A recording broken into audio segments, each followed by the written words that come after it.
evening, everybody. Welcome to episode 92 of the PrimeTime Gorehounds. I am PrimeTime James Thomas with the Gorehounds, so Paul Burt on this lovely, well, not so lovely for me because it's raining over here, but on this very rainy, cloudy, drowsy, dreary day of Friday, June 28, 2024. It is 3:15 Central Time here in America, watching the 1984 classic, The Karate Kid.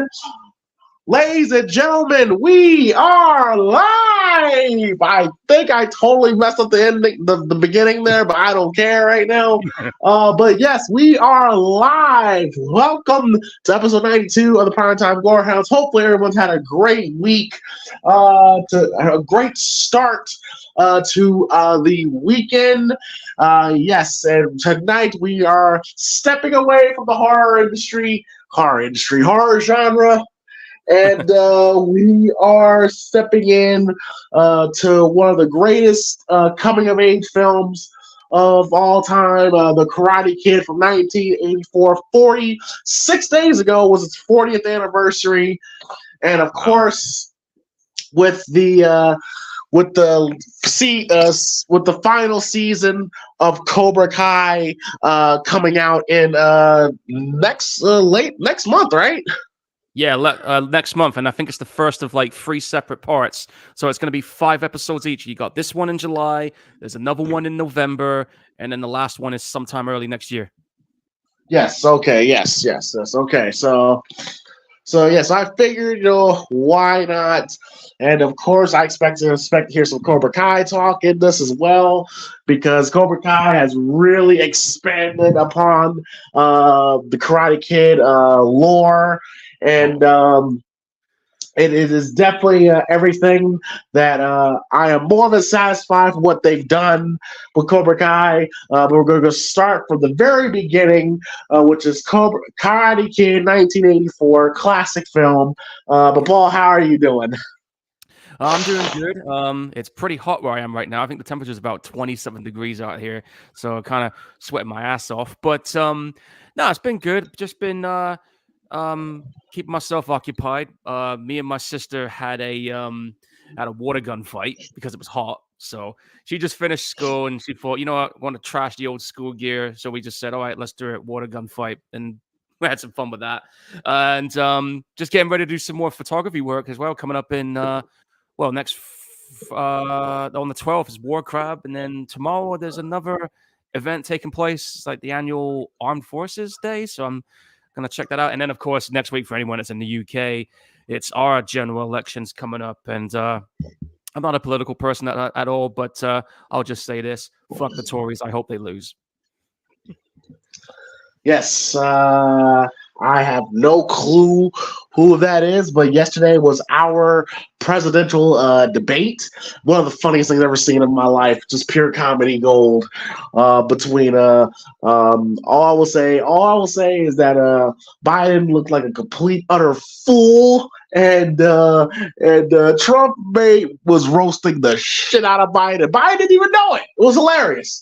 But yeah, he's been lying through his teeth at a lot of the things. But anyway, be that as it may. Oh yeah, he's absolutely lying through his teeth. Absolutely. But when Biden says, we beat Medicare, I'm just like, man, take his ass to bed. But he shouldn't be up this late. But yes. But so yeah, hopefully, Paul, whoever is running against that person that you don't like, hopefully they win. Fingers crossed. So yeah. Let's go ahead and get this started. I'm about 3 seconds in. I'm about to see the old Columbia Pictures logo. Yep. So you go ahead and watch along the side with us. And the rules go: we go 1, 2, 3, play. When we say play, you press play. Again, 1, 2, 3, play. When I say play, you press play. And if you don't press play, you're going to get your head kicked off towards the end of this. By what? Somebody's foot. I'm not going to say who. By what? They name the move. Dude, I'm not that much of a fight expert. I just know that if somebody's head gets kicked The off. crane kick! The crane kick, bro! It's the crane kick! Forgive me, folks. It's been a very long time since I've watched this movie. Okay, all right. Everybody knows the crane kick. All right, okay. Karate Kid, and Cobra Kai fans going, what? You don't know the name?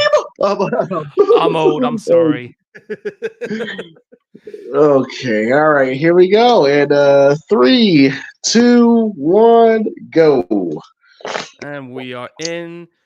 Columbia lady shining her light really good to the point where it's about to cause the world to explode. There you go. Yep, Columbia Pictures. Yeah, the old school Columbia Picture logo. Yeah, it's definitely evolved over the years. Yeah, I remember the one they did for the Zombieland sequel. She beats the brakes off those zombies. That was a fun one. Newark, New Jersey, September. Jersey. Yep. Shout out to the people that's from New Jersey. Yep.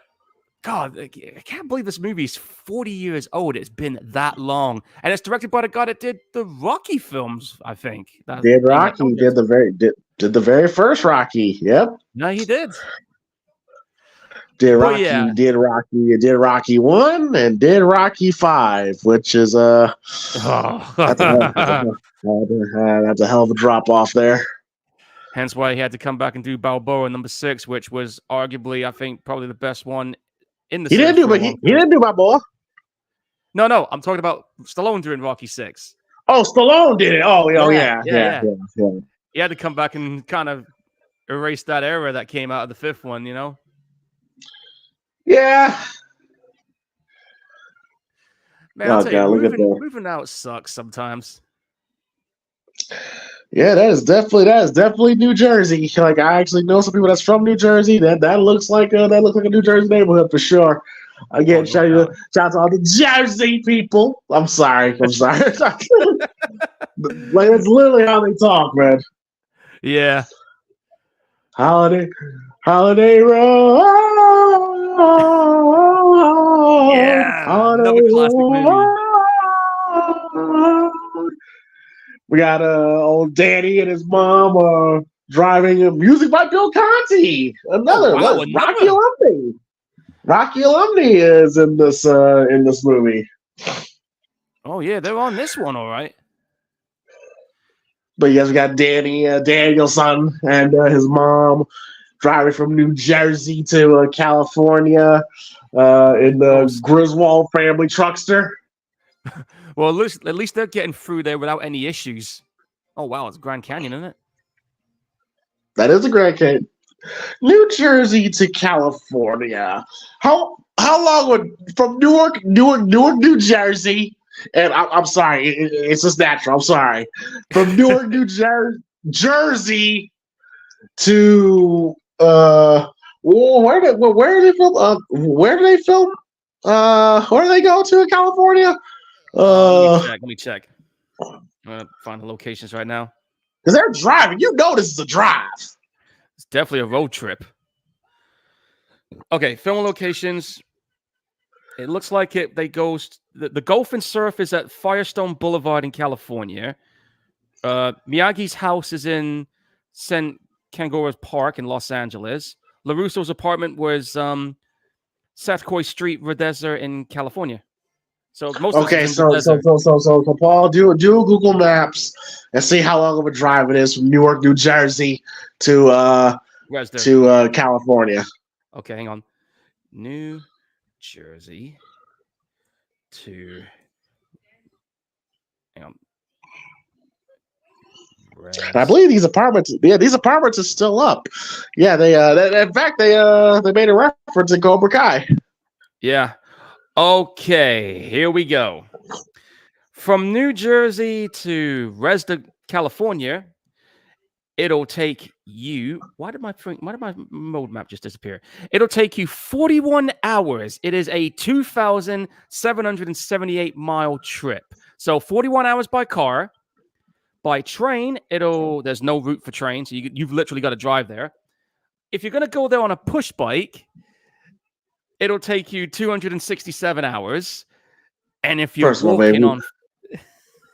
And if you're First of all, if walking, you walk, you are a madman. well, it'll take you 1,000 hours to walk it. The fact that walking is even an option is crazy. Hey, if you're in a post-apocalyptic world, what choice do you have? Well, we're not in a post-apocalyptic, we're in a normal functional society, and anybody that walks from New Jersey to California is a psycho, and you Hey, need good mental exercise. health. Good exercise. Oh yeah, oh for sure. Bro, really? You just kicked that guy But in the yeah, fucking face with the door. but this movie is such it's such a gem in the pop culture. You know, like when Ralph Macchio did an interview. He's told this plenty of times, Yeah. but he knew that this movie was going to be a hit when he left the screening for this film and he saw a bunch of little kids trying out the crane kick, on their friends, and then the crane kick is just iconic. It's right up there with a Godfather, making an offer he can't refuse. All sorts like Hasta La Vista, baby. It's like everybody knows the crane kick except for Paul, apparently. And I just forgot the bloody name of it. It's been that long, bro. Come on. but everybody knows that as soon as you get in that pose, everybody knows what it is, and it's such a staple in pop culture. And this movie was a big hit amongst the kids, when it first came out. Like I remember my brother when he was a kid used to watch this movie all the time, bro. And this movie was so popular. Yeah, imagine how many kids want to try out karate after this. A lot. Well, I remember when I first saw this movie. I think I might have been about 7 or 8 years old. So this was a couple years after, and it was on. I was just channel surfing on TV, and this was on. Luckily enough, in the afternoon. So I remember watching it, and even I was like very surprised by how good this film was when it turned out. The story, and of course, I even wanted to try a little bit of martial arts out when I was a kid too.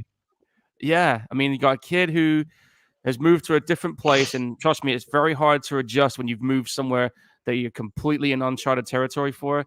And then, of course, getting bullied. I've been there. Trust me, been there, done it.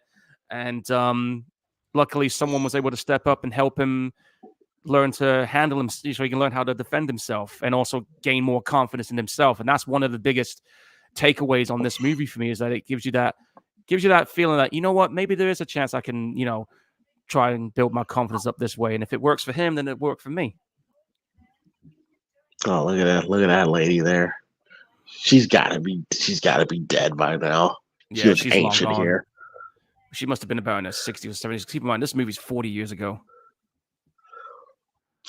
But yeah, we see Danny and his mom, and I like the fact that that she's a recurring character in Cobra Kai, which is always cool. Yeah, she sounds like someone that's from New Jersey, so it's perfect casting. Yeah, I'll tell you what, man. I remember when, because like I said, I remember watching the sequels later on. I think my favorite sequel after this one, 2. Yeah, definitely it's part 2. Easily. It's easily. 2. Like, there's no question about it. Like, it's 2. Yeah, the second one, obviously, because that's when we goes to Japan. Obviously, that one was awesome. I haven't seen that reboot one yet, the one that had Jackie Chan in it. I've not seen that yet. Yeah. That bad, huh? Yeah, there's old Mr. Miyagi, which, by the way, the studios did not want Pat Pat. I know his first name is Pat, but I fuck up his last name. What's his Pat? Magira, something like that. Noriyuki Mortia. Hope I said that right. Yeah, Mortia. Yeah. Apparently, the studio did not want him. They did not want him at all. I don't know, but I believe the producer or director was pushing for him to be in this movie. But studio did not want him. And then plus 2, he was from I think he was the cook. I think he was the cook on Happy Days, I believe. Yeah, he was. And he was also in that that disaster movie where it was on that island resort where there was a volcano going off. Oh Lord. Yeah, that one. Oh, I see her. I see her. Elizabeth That is Shue. one of the most beautiful women on the planet, Elizabeth Shue, especially in And her still is. prime. Yeah, and Yes. she's still damn good looking. When she showed up. Okay, first of all, have you seen most of Cobra Kai? Yeah, I've been watching. I've seen most of them from season 5. Yes, I have been watching them, and I have Okay, all enjoyed right, that bro. show. When she showed up, as soon as they showed her house in season 3, when they were going Oh, through, bro, I was like, that's Allie, that's Allie, yes, that's yeah, Elizabeth Shue, I just and about she lost my still shit. looks amazing. I remember when first watching Cobra Kai, and I thought to myself, man, you know what? This was actually pretty damn good. And the fact that they were able to get most of the cast members back on board for the whole show and later seasons, I was just like, damn, man, this is really fucking cool. And I think one of the surprises for me was seeing the return of Kreese. I was just like, yo, that's John Kreese, man. You had to bring him back. He's a very integral part of the story. Yeah, and when Terry Silver showed up, I was just like, oh shit, here we go. And he turned Cobra Kai into like a fucking like multimedia empire at that point. Like they were almost like the mafia at one point. My big question is though, is how is this gonna end? How are we gonna tie this all up and put a fitting conclusion to it all? And that's what concerns me. That's what concerns me because this is season 6 now, right? Yeah, season 6. I honestly thought season 5, how season 5 ended, I honestly thought this should be it. Like this honestly should be it. Like Terry Silver's gone. You know, Kreese got out of jail. Yeah, but I'm like, so Kreese is gonna be the bad guy again, okay? And then fucking Is he gonna be the bad guy again? We don't know that yet. Come on, bro. But like, They might throw some surprise on us. You never know, man. They've been doing that for the whole show. And Johnny's finally grown up. He's about to have another kid with Miguel's mom, and and Danny Russo. He finally, I think it had its natural conclusion at 5. I really don't see how much farther you can go. I don't know either, man. But we're gonna see what happens, man. For better or for worse. Hopefully, it's not for worse. I'm hoping. I hope it's not for worse, man. Because listen, because one bad season can ruin a show. Look at Game of Thrones. Yeah, the Starbucks cup. Oh, and speaking of Johnny, there he is, and his crew. You dick. No, you know what's so great about this is that what's so funny about this whole thing is Ralph Macchio is a legit, like, I think he was like 23, 24 at the time of filming. While Zabka,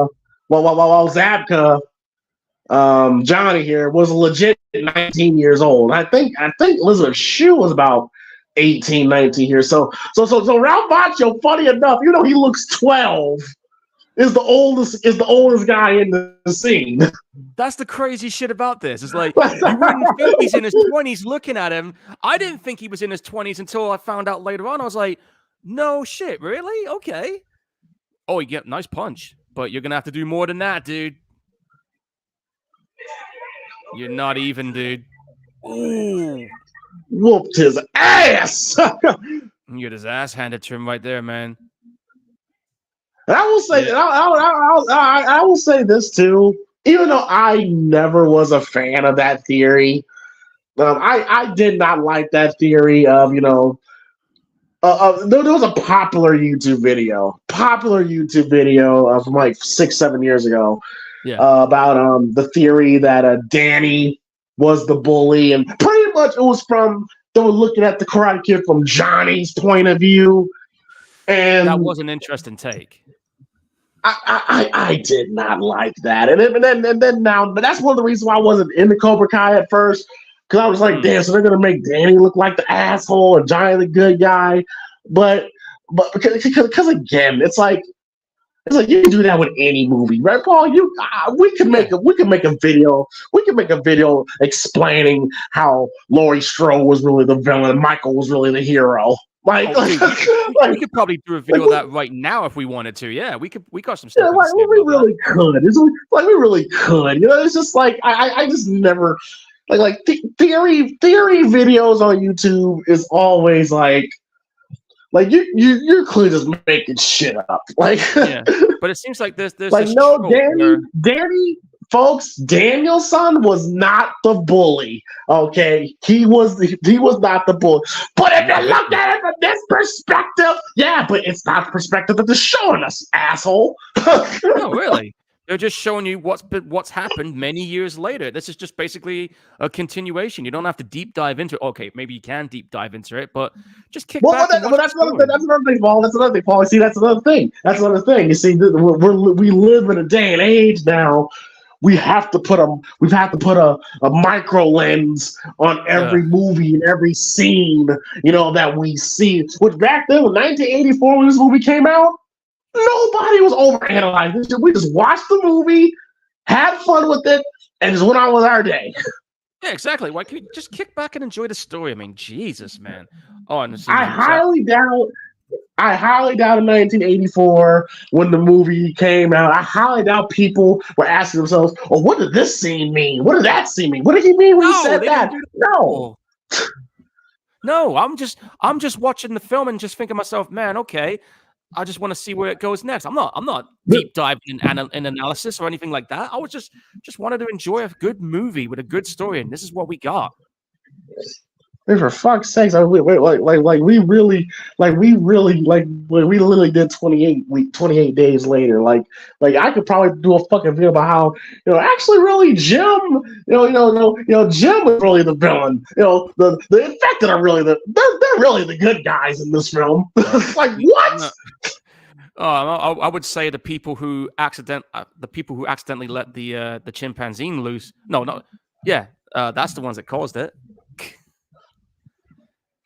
Their fault, not their fault, because they didn't know those chimps had rage in them. But then again, blame the scientists because they're the ones that created it in the first place. Fuck them. Blame the scientists for creating that shit. They're the ones that did it, really, when you think about it. If you read the comic book 28 Days Later, Aftermath, it does show you the whole creation of rage and how it all started. So there you go.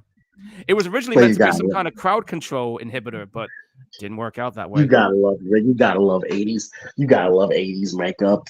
Like I don't remember Black Eyes looking like that. I don't remember it looking like that either. Hey, and what's up, Philip? Look at that makeup on him, bro. That's some Max Factor right there. Like I've seen people get punched in the eye that had black eyes. Like it never looked like that. Most of the time, the eye be swollen. Yeah, your eye's gonna get swollen shut. You're not seeing out of it for a couple of days. It's like that. I mean, like it's like getting blown up by a fire wreck. You know the story of that, James. I literally took a face full. I was couldn't see for about a day or two. I think the interesting thing is that Ralph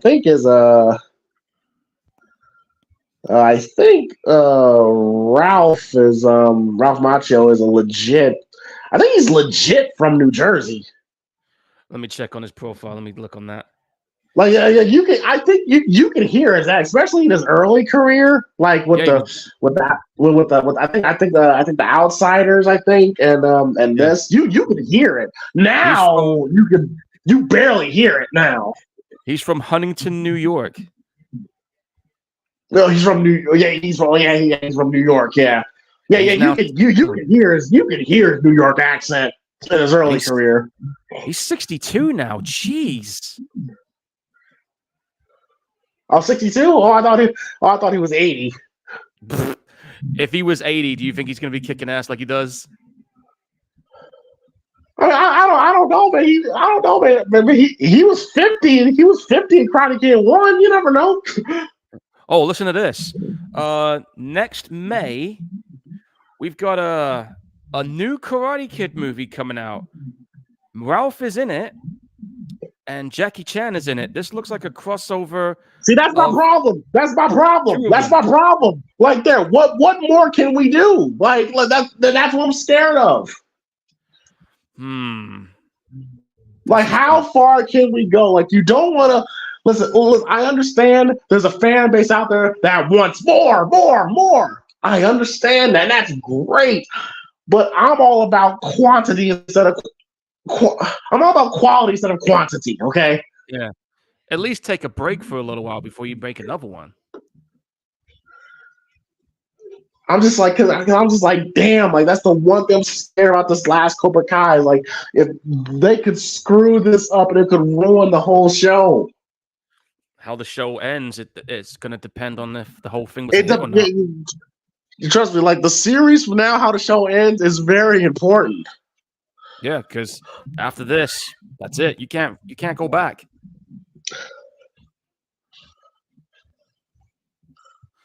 And what's up, Lou and Philip in the chat? Hope you guys are doing good. Oh, what's that? It's a weird looking dish.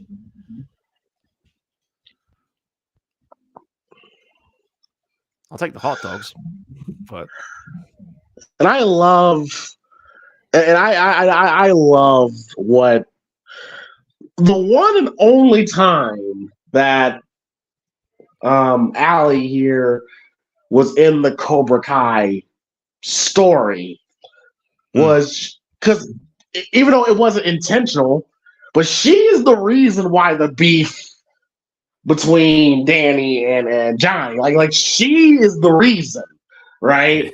And in season 3, well, yes, because pretty much Johnny and Dansby started over a girl. Let's break it. It started over a girl, which it always does. Like any beef always starts with a girl. Okay, and in season 3, she is the one that makes them work together. You know what I mean? Like when she said what she said in Cobra Kai season 3, she's like, "You two are more alike than you realize." Like that's her. Like she's the reason why they're beefing. She's the reason why they should work together. And if we never see Allie again, that's great. I thought she served her purpose. That's the one thing I kind of didn't like about season 4 and the season 5 when every time when Danny and Johnny fight, it's like, what was the point of having Allie come back then? Like, I remember they had that fight. They had that fight. They had that fight. They had that fight in Danny's backyard and shit. I was like, so what was the point? Yeah, like, why are we doing this now? Like, you tell them to sort their differences out. They do. Then they start scrapping again. And you're like, bro, what the fuck? You're beating a dead horse with that. Oh, there's a... And then Cobra Kai. There's Cobra Kai. Yeah. You know what? Something else I've noticed that was interesting about the Cobra Kai show as a whole. I've noticed in terms of the tone, it followed the same path like Sons of Anarchy did. Like the first 2 seasons, it starts off all lighthearted. But as the season progresses, it gets more and more serious. Well, I wouldn't say serious. I mean, this one, I noticed it. It's very, for one, Cobra Kai is very. It's a fun show, but it is kind of it. But it's cheesy. It is cheesy, and what I love about Cobra Kai is that it doesn't run away from it. Like it acknowledges it. It acknowledges that it is. Like it acknowledges how unrealistic it is. I mean, for fuck's sakes! I mean, all these fights that be happening and nobody calls the cops. Like if you really want to enjoy Cobra Kai for what it is, you really gotta set your realistic expectations out the window. And I think that's why it's so successful because of how it's presented, Yeah. And I love the fact, and also we just saw a young Kreese. The dude that played him in the flashback, I thought was great. Yeah, I got to give props to that guy. I mean, that flashback scene where you see how Kreese is like he is, I just thought that was pretty damn good that they included that. You get to learn Oh, more about it was really good. My only problem with it, because again, you gotta be careful when you do shit like that, because I don't like Kreese. I don't want to like Kreese, and I don't want to. And I because it kind of goes back to like why he is the way he is. He's suffering PTSD from his experiences in Vietnam. But I'm I like, know why dude, they did it. he's a dick. Like, just because bad things happen to you don't mean you should be terrible to other people. I know, but there are people out there that, you know, that have gone through some experiences like that. And then in some essences, the PTSD is something that most vets can relate to. So I reckon that's why they kind of went to that route with him. Okay. I see that. Might be my theory. Another thing I got to point out about Cobra Kai that I love is the fucking soundtrack. I love some of the 80s rock and metal vibes they had going. I mean, they had I Want to Be Somebody by Wasp playing in there. And that bit when Johnny goes to that gig and you got fucking Dee Snider from Twisted Sister in the cameo in that gig. I was like, hell yeah, dude. Yeah. That's the one thing I love about that show, too. Oh, I can hear myself echoing, by the way. And oh, here comes his crew again. And I'll tell you right now, 80s was such a different time. I'm talking, I don't just mean the music and everything. I'm talking lifestyles and everything. Oh, wow. A friend of mine just sent me some movie news as well. Turns out after years of development hell, the Spawn reboot is now officially in production. And Blumhouse has got it. And Jamie Foxx will be playing Spawn. All right. Cheers for that heads up, Kenny.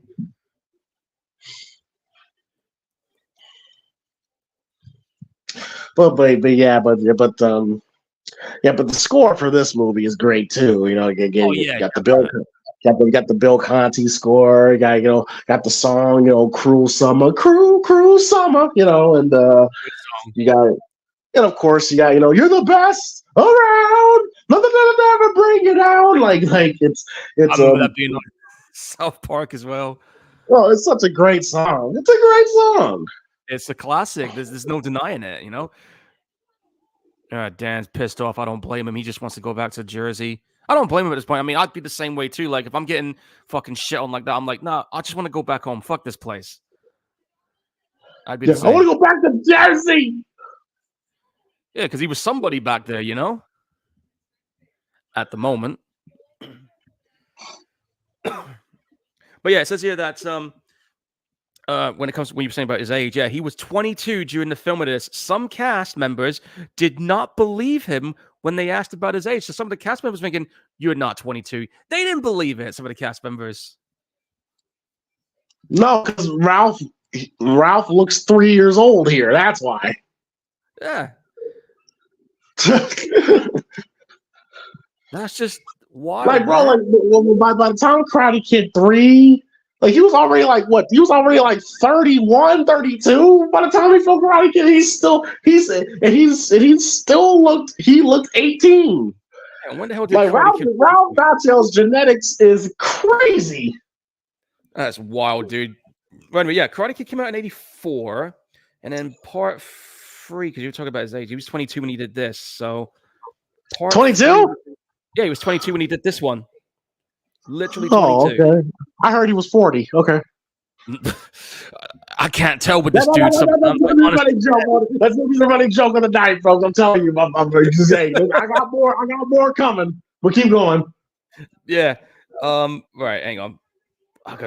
I lost the damn page. I clicked the button by accident. Fuck. But by the way, the same high school that they filmed Nightmare on Elm Street Part 2 in, by the way. Oh, nice. Yeah. So Karate Kid Part 3 came out in 1989, which was 35 years ago. So he was 22 when he did this one. The second one came out 2 years later, so that made him 24. And then the third one came out 3 years. He was 28. So there you go. Yeah, Ralph's genetics is crazy. I actually know. Somebody just tweeted at him. You kind of heard his New York accent in My Cousin Vinny. You did. That's right. Yeah. Oh, look at that! Somebody made the bike for him, or repaired it. Yeah, and those old apartment blocks with those highly used, shitty ass looking swimming pools that haven't been maintained. Ugh. The worst. Yep. Especially when it's too hot and somebody just wants to go and cool off and have a swim. And I'm thinking, yeah, good luck, because no doubt it's probably riddled with piss and bird shit and whatever else is floating in there.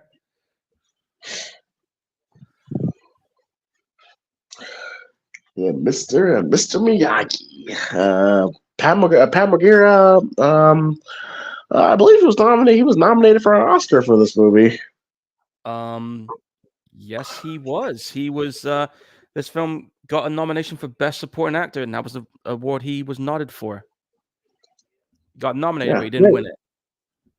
Great performance. And this movie ended up being one of the most legendary characters in movie history, Mr. Miyagi. Oh yeah, definitely. I mean, this guy really did put on a damn good performance. It's I find it hard to believe and astonishing that the studios did not want this guy. No, they didn't. That I just find that shocking. Well, the reason why he's so beloved is because keep this in mind. Like clearly, Danny, does not have a father in his life, No. and Mr. Miyagi literally steps in as that father figure for him, that's why that's what makes the relationship so strong, because he does become a father figure to him. Now I'm just reading who they wanted to get originally to play Miyagi. It turned out the guy they wanted to get to play originally was Torishio, who was in films like Rashomon, Seven Samurai, Hidden Fortress, and those are classic Japanese movies. The studio wanted that guy to play Miyagi, but because the actor didn't speak English at all, that's why Pat ended up getting it. Because even though Pat has a Japanese heritage background, he was born in California.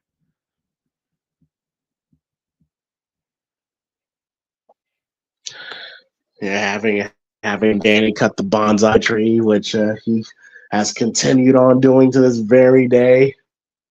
Those trees are rare, dude. You gotta really maintain them, look after them. I mean, they're straight from Japan themselves. And another thing I will say that I really enjoy about Cobra Kai is that the show is so good that when it comes to the younger characters, like the Miguel and Robbie and Tori and Daniel's daughter, I don't feel disconnected. Keep in mind, keep in mind, I'm 30 years old, Paul's 40. I'm old enough to be some of them, their older brothers, and then for Paul's case, I want to be their father. But but how the show is written and how invested I become with the characters, I don't feel disconnected. I don't feel, whenever we get to Miguel or Robbie or Tori, I don't feel like go back to Danny and Johnny and then all of them. No, I'm actually invested in their stories too. Or of course, fucking Hawkeye. I love Hawk. Hawk is my favorite character in Cobra Kai. He's one of my favorite characters. Yeah, Hawkeye or Dimitri. And I'll tell you the reason why I like Hawk is because when you see him, he starts off as this nerdy kid that you think, man, this guy doesn't have a chance in the world at anything. Probably one of the greatest character development in TV history. Yeah, and he just manifests into this badass and tattoo rocking and everything. The mohawk he's rocking, a straight up killer. Yeah, and I just love that evolution of that character. He goes from someone who's shy as fuck and turns into this full on badass. That's what I love about it. And what's so great is that that not everything is black and white. No, with these characters, like some episodes, there are some episodes where Hawk is the heel, he's there was a moment where he was a straight up heel in the show, and then you got that other. Then you got that other And kid, then Kenny. one of the greatest babyface turns of all time. Yeah, crazy, isn't it? Oh, and then of course you got that other kid, Kenny. Though again, he started off as a shy kid. He Kenny, ended up signing yes. with Cobra Kai, and he's like, nah, I'm not breaking from this group. And there was some moments where, where Tori has heel qualities, but you can tell she wants to be good. But life is just different. Jim Cornette said. Jim Cornette and Jim Cornette experience. They said the fact that Cobra Kai is a better booked wrestling show than most wrestling shows today is sad. He's got a because point there, though. I mean, let's face because it. if you watch Cobra Kai as a wrestling show, you have the baby face where Danny is obviously the baby face. Yeah. Johnny, he could go either way. Yeah. What They call it a tweener, right? Hey. Johnny he's the tweener. He wants to be a baby face, but he can be a heel if you. He can be a heel. Then you got the Crease and the Silvers who are the Stone Cold heels, and then you have the rest of the cast that goes back and forth. Like there were some times when Danny's daughter has done some heel shit, like. And there's a fucking shower in a Halloween costume. And by the way, and I love movies where they show passage of time. Like clearly this is Halloween, so clearly some time has passed. Right, so about 2 or 3 months, because I'm guessing they were in June or July at that point before they jumped here. Yeah, beginning of the school season now, or October. Oh, yeah, EJ says that Miyagi's based on an actual character too, an actual person. Yeah, that's true. That's true. Man, listen, Paul. I'm a shower. This is Danny's clever way to keep himself hidden. But if I'm a shower, I got it. I got a little bit of shoe. Man, there's so many inappropriate shit going on in that curtain, bro. I'll tell you right now, if I came back from work and I see her in the shower, to hell with taking the gear off. I'm just gonna jump straight in the shower. And jump right in. Just jump right in. I'll wash my clothes later. Fuck it. I'm going right in there. And Yeah, don't play with me. Don't play with me. I'm going in, boys. But yeah, I mean, like Halloween parties, man, they don't do them like this no more. You get decent live music playing, a bit of rock and metal, play some Misfits. You got a guy there looking like a baseball Fury member from the Warriors there. Egg on your face, boy. Hey, well, by the way, it's 1984. This is peak slasher. I don't see no Jason or Michael Myers costumes. That's crazy, right? When you think about it. But then again, I guess this is 84. This is peak slasher genre. I know, but I guess because this was a PG-rated movie, they didn't want to have R-rated characters clashing in a film like this. I would have done it anyway. I would have said, get them in there. You can't even reference it. No, you can't. But me, I'm like, dude, every kid back then knew who the fuck Jason was or Freddy Krueger, because everybody was going to watch it at some point. Oh, dude, you're walking around in a shower. How the hell are you supposed to see where you're going? Oh, no, he's not. Now, this was one of the theories that YouTube video said. They said, Johnny wasn't doing shit. He was just minding his own business. So they were saying Danny had this coming. And check this out. You know the scene here where you see him rolling up a blunt to smoke, right? In the UK, they cut that 15-second scene out where he's rolling the joint, just so he could get a PG rating. When then they eventually put it back on, it's now upgraded to a 15 rating just because he's lighting one up. So it's a 15 for that one scene. And I'll tell you right now, you do this to me, you're dead. Like someone's getting their ass kicked right now for that. And I love the reference. I love the reference in season 1 when Johnny gave Miguel the idea to wear that costume that Johnny's wearing. Yeah. I gotta admit, those skeleton costumes are pretty cool. It's vintage Halloween when you got those on. But you better run. You better run. You gotta run, man, because they are gonna beat the brakes off you for what you just did. They say, Danny causing property damage. Like everything Danny did in this movie, they made him like, see, he was an asshole for everything he did. Yeah, they're probably doing a Trevor Phillips now. That shit's entirely your fault. Now there is one person in the crew that that you could tell. Why I do like there's some guys in Johnny's crew that's not an all the way asshole. Like when Johnny beats the fuck out of him here, there's one of them that's like Johnny, like come on, like that's enough, man. Like yeah, I think the one that was saying that's enough. There's not that one that had cancer in the character in the Cobra Kai series. Yeah, that's the one. Yeah, that's the one that passed away. Yeah. And in real life as well too, which even sucked even more. Yeah. I think he's the one that actually went for did that kick to his knee, and he was telling like, "I'm sorry, man, I didn't want to do it." Yeah. And of course, I remember during that scene where he does when they do find him passed away, you had Queen's "Show Must Go On" playing in there, and I just thought, and I thought that was a great. But that was such a great episode when the OG Cobra Kai crew hung out together. Like it was so crazy because you hated these little motherfuckers back in '84, but then you're like, dude, they're actually cool dudes. That's clearly not Miyagi fighting. That's not him in real life. In the close-ups, it is. Close-ups, yeah, but that far away shot. Dude had a bowl cap on. You could see it.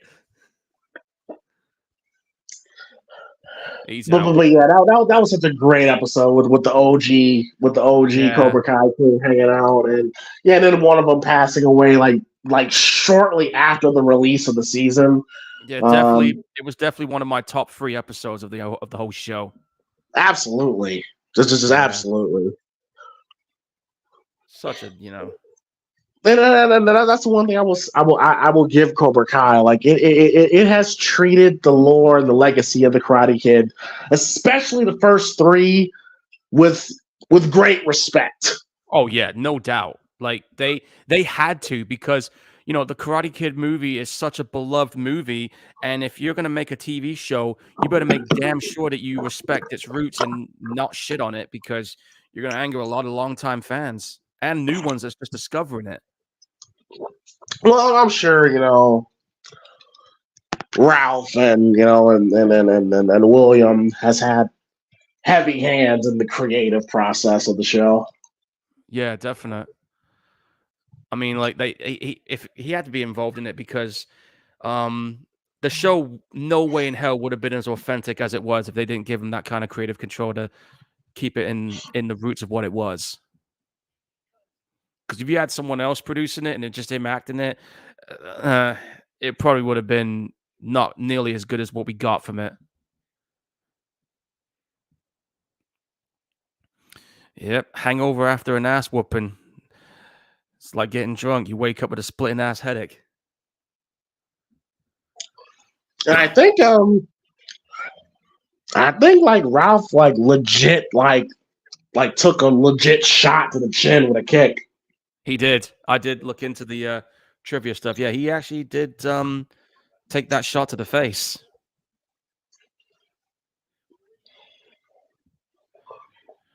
Which is crazy.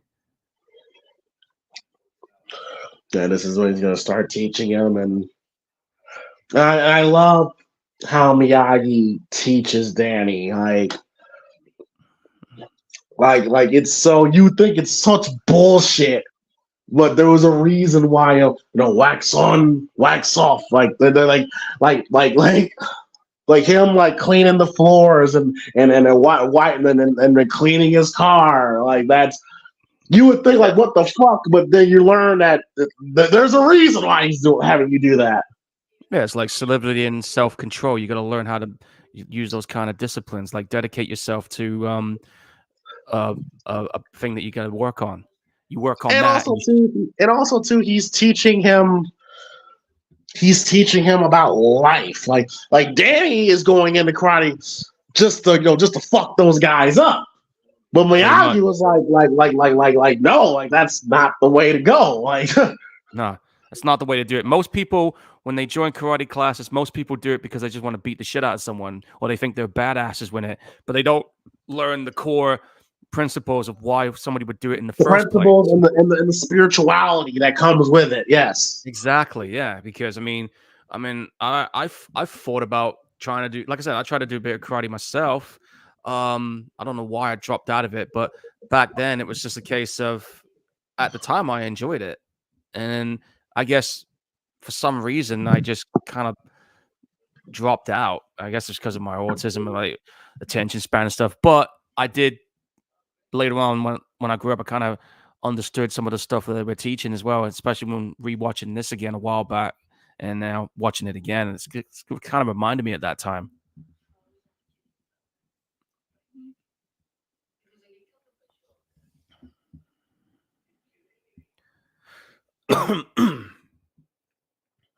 But yeah, for folks who's just tuned in, if you don't know what this film is, where the hell have you been? We're watching the original Karate Kid. We are about 45 minutes in. Still got about 80 minutes to go. Let's see what's going on in the chat while we're doing this. Yeah, EJ was saying that Miyagi's based on a real life person. I'm just trying to figure out the name of that person right now. I'm looking it up.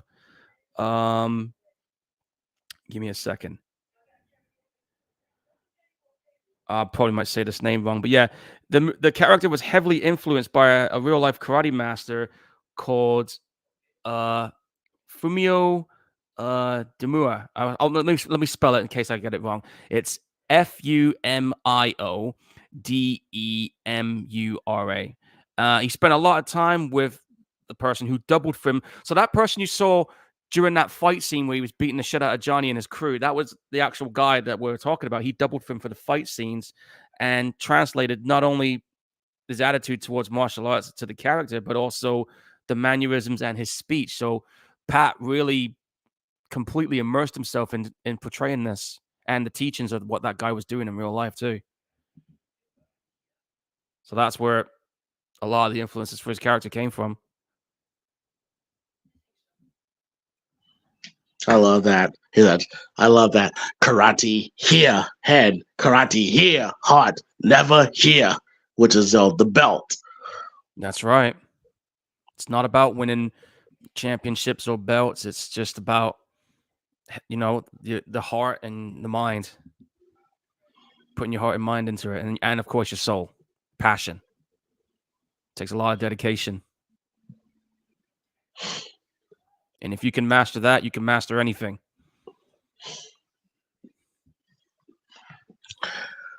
Yes, indeed. A lot of life lessons that Miyagi teaches Danny, through his training. Yeah. Like, guys, if you ever that clearly Danny has, sent to his daughter. I forget what his daughter's name is. I'll look it up. How old is she before I say anything crazy? Well, let me see if I can find Cobra Kai a minute, and I'll get right back to you in a second. I have to go look up the Wikipedia news again. Is that Nick Stahl? I think it is. John Connor turned into 3. I could have swapped it. I just saw him in that group. I think it is. I'll look it up, and I'll look up Nick Stahl in a minute. Let me just see if I can get the name of Daniel's daughter a second. What was her name again? God damn it! What was her name again? I want to say Amanda. Amanda. Okay, so it was played by Courtney. No, that's his wife. That's his wife. That's his wife, bro. Hang on. Samantha, played by Mary. Samantha, yeah. She's 28. She's 28? Right now, yeah. All right, cool. So I can say that she's hot. Not sound crazy. Okay. Yeah. And also keep in mind, folks, the main character that Johnny teaches in Cobra Kai, he actually had a cameo appearance in Terrifier 2, if you remember. Yeah, I remember. Yeah. Well, I'm just gonna check out Nick Wait, Stahl. I'm gonna see if he was in credits. Give me. wait. So Samantha, so she's around the same. Okay, so she's 28, I'm 30. Okay, so I can definitely say I always thought she was hot. Okay, that sounds crazy. Okay, because she legit looks like a high schooler. Oh, there you go. Right. I'm gonna look up what I'm gonna see if Nick was in this. I'm just gonna go find him.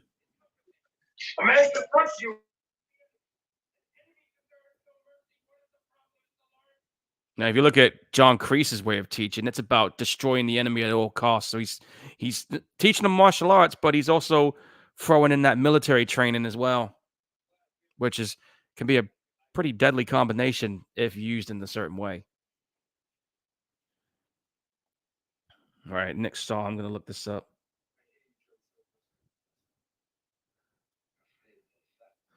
No, he wasn't in this. It looked like him, but it wasn't. Nick's first film that he appeared in was the 1993 movie The Man Without a Face. And he actually got nominated for a Young Artist Award for that.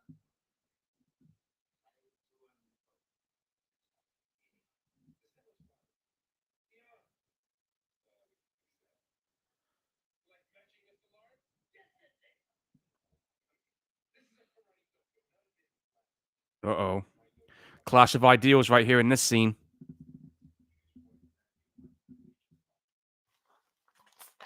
Yeah, man, guys, I'm just having a drink.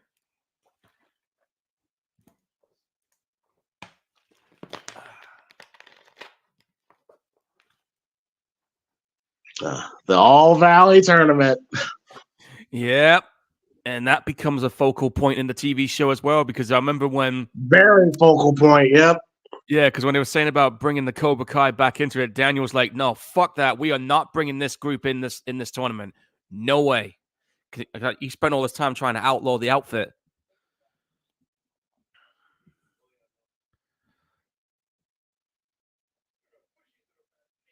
It's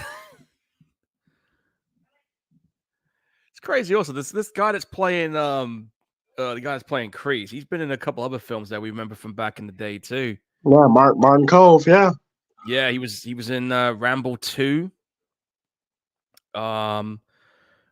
He was also in Last House on the Left. I think that was actually one of his first films. He was in the original Death Race 2000. He was Nero the Hero. I remember that. His most recent movie I've watched that I got is VFW, called Veterans from War, which is like it's a horror film, which also stars Stephen Lang, William Sadler, who else? Fred Williamson, and also I forgot the name of the fucking actor. David Patrick Kelly. He was also in it as well. And if you've not seen VFW, guys, check it out. It's a good film. I'm gonna have to put that on the suggestions list. And there's the old, I came close to that when I was a kid, when I was younger. I actually wanted to get that Cobra Kai logo tattooed on me when I was a kid. I know, right? And another thing I love, like he's letting Danny drive his truck. First time they ever driven anything. No, I know, right? I mean, I think you don't see trucks like this no more. No, that truck is old school, man. That's a 1940s ride right there. You big. Look at the cars in his lot right there. But you don't see cars like that no more. Oh, you see them in museums and car shows. I've actually, believe it or not, to be honest, there's actually someone I know in this town that actually drives one of those cars still to this day. Like he actually. Oh yeah, I'm pretty sure. Oh, nice. Oh, and a little bit here. That yellow car you see in the background, which, as you know, later on, Miyagi gives that car to Daniel. Apparently, according to this, Ralph still owns that car to this very day. He actually has it. That car was originally a present from the producer, and he's never parted with it since. The famous Wax on, wax off.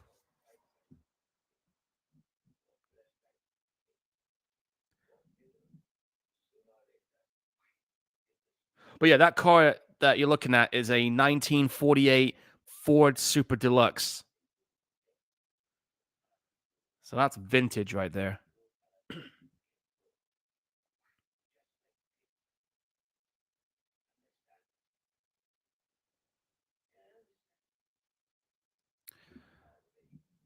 All right, here we go. Excuse me.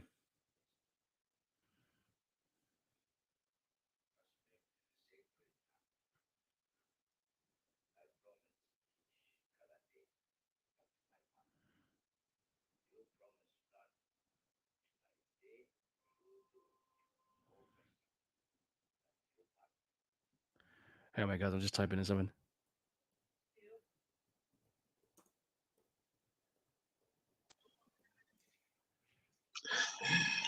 Wax on, wax off. And of course, the Teenage Mutant Ninja Turtles sequel referenced that moment in there too.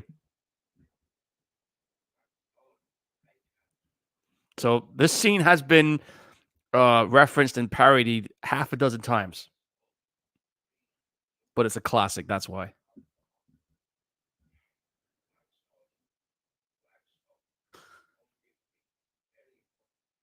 This is all part of the training, folks, before anybody starts asking. And you get Danny's frustration that continues to build and build and build. I don't Because blame him. I don't want to, like, you're supposed to teach me how to fight. Yeah, since when did cleaning fucking cars become part of it? But later on, you understand why.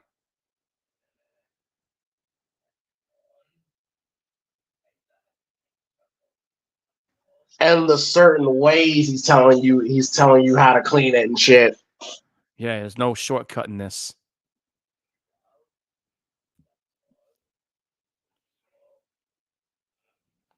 And that has literally become an all-day project for him right now.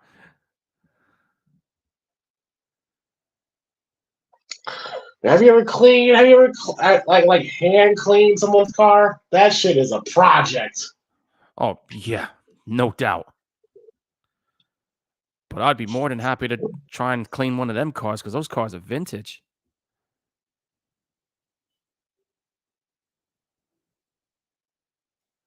Man.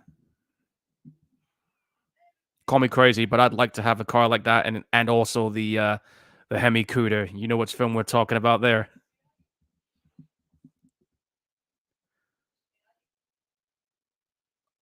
Oh, I think this is that scene coming up, isn't it? Or is that later on?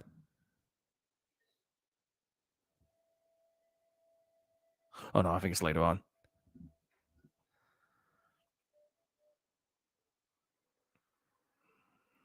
It's meditating. Yeah, maybe I should, but I never did the meditating thing. Well, when I was doing my drama course, part of the stuff we did for training, we did do a bit of that yoga meditation type stuff.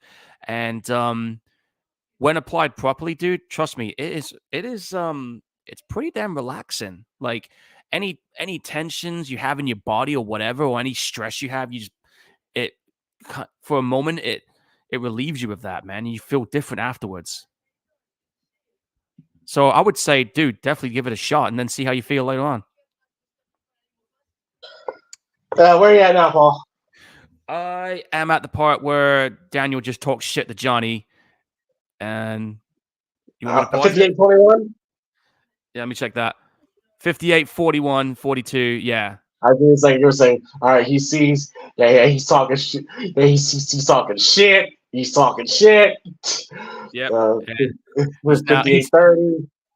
Yeah, he's now him and Daniel and her and Daniel are now walking. 5, 6, 7, 8, 9, 40, 41. Okay, we're there. Wait. You know what's so crazy? What's that? When I was younger, I honestly thought that Rachel from Halloween 4 was the girl in Karate Kid. Shut up. You really believe that? Rachel and Allie looked alike. They looked alike. That is crazy. She's just I handed in the thought, I mirror. thought, I thought Ellie Cornell was Allie from Karate Kid. Yeah, and there you go, folks. This is how we got contact details. It was a phone number. We didn't have Facebook back then. Facebook, Snapchat. Nowadays, you gotta ask a girl, "What's your Snapchat?" Yeah, I'm swearing people were born with the phones in their hands these days. There's anything wrong with having a phone all the time, but still, it kind of makes you miss the old days of interaction.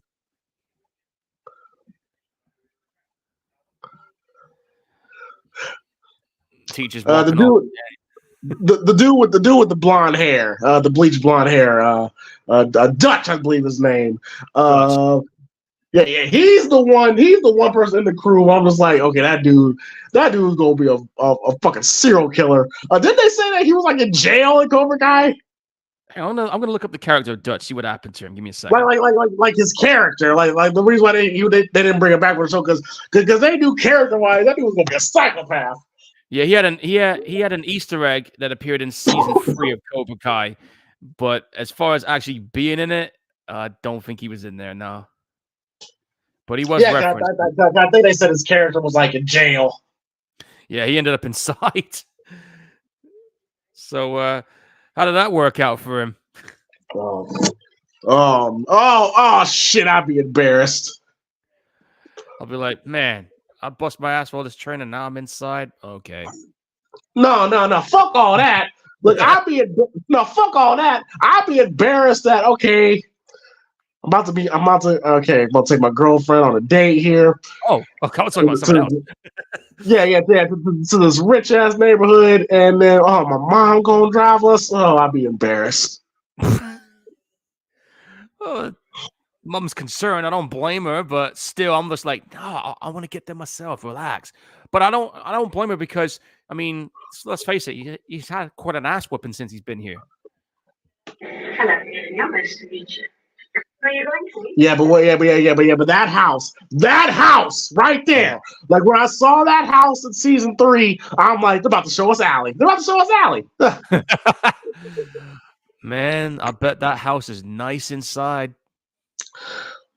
Now I don't know if it's the same mom. I don't know if that's the same mom they showed in Cobra Kai, but as soon as they showed Allie, I was like, one, Elizabeth Shue still looks incredible, and boy, The person who played Daniel's mom, I think she was in Cobra Kai, wasn't she? Yeah, like she was only in it for like a split second, but yeah, but they even brought her back, which I thought was cool. Yeah, they even brought the dude who was Daniel's rival in the sequel. That was a shocker for me when I saw that. I was like, Chosen, yeah. bro, I literally had goosebumps. Like, oh god damn, not a car. Not a car ain't starting. Oh my god, bro, I'll be so embarrassed. Paul, I'll be so goddamn embarrassed. I'd be like, we'll just walk, man. We'll just walk. I was like, just kill me. Just kill me, man. I'm in this rich white neighborhood, man. I'm just like, oh, Lord. My head would be buried deep in the show. Oh, look, the old arcade joints.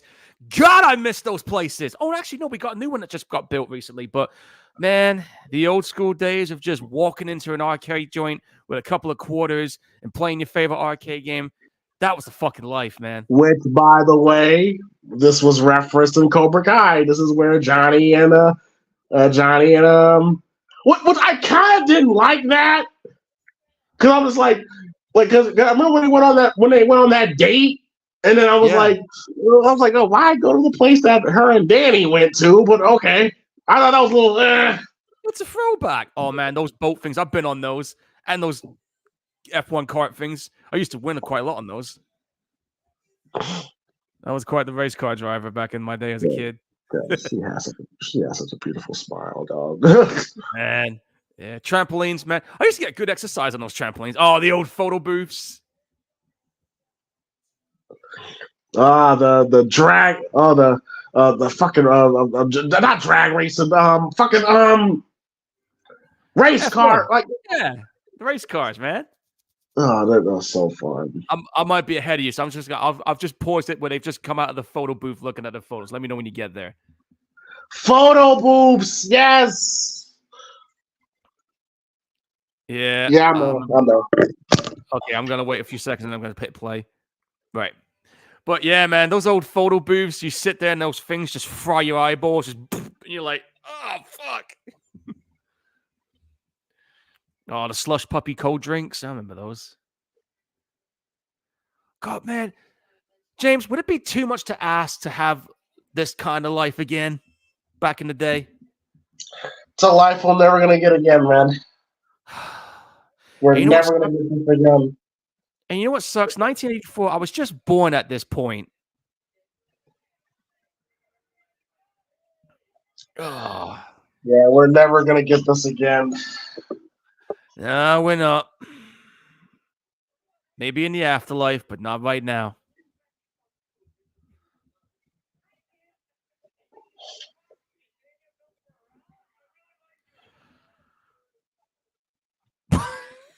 Wow, they even shitted on him right in front of his mom.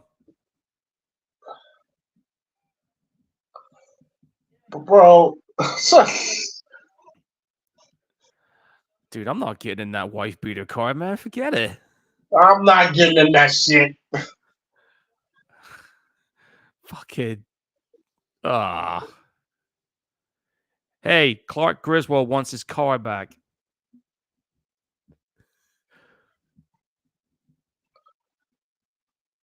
Well, here we go. Back for more training, so to speak. Yeah,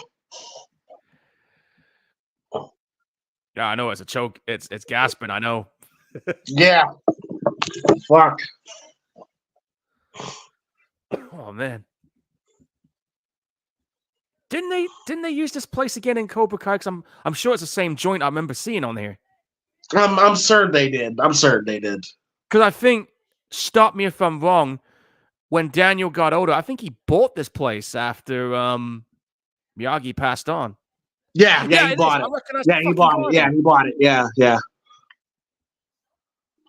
Oh, that's another thing I remember about Cobra Kai as well. I think it was season 3 or 4, and they were fighting in Daniel's house. That was fucking wild. Oh, well, that fight in Danny's house was. I think that's where Hawk. Had his baby face turned. Yeah, that's when Hawk got his balls back and just went for it. Yeah, they fought in his house, and and then Samantha, then Samantha, yeah, she was scared of Tori. She was legit scared of Tori. Oh, Tori was a fucking mean bitch when she got going. Yeah, she was scared of Tori. Yeah, and then of course you had Johnny's estranged son in there too. Robbie, yes, yeah. Robbie. Like I said, like the show was so well written. Like when it came to like the younger generation, I was actually invested in their stories too. Like I said, I didn't feel disconnected like I thought I would. I'm telling you, man, when this show ends, you're never gonna see a show like this again.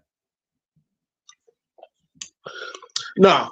Cobra Kai is lightning in a bottle, where you actually get like a legacy TV series that's actually successful. It usually never. Usually, we get a TV series that's based off a movie. It never goes well. Cobra Kai is the exception to that rule. But like I said, I'm more of a mainstream scale. Well, Ash vs. Evil Dead made a lot of headwaves too, you know. Yeah, but what was it mainstream? For a while, it was. Yeah, it did attract a lot of attention. So much attention that Netflix bought it. Yep. Netflix bought Ash vs. Ash. Really? Well, yeah, Ash vs. Evil Dead is on Netflix. The 3 seasons they got, yeah, they've not left since, and they've been on there now for 3.5 years. Catching flies with chopsticks. Impossible task. I think it's a fly or a butterfly or a moth.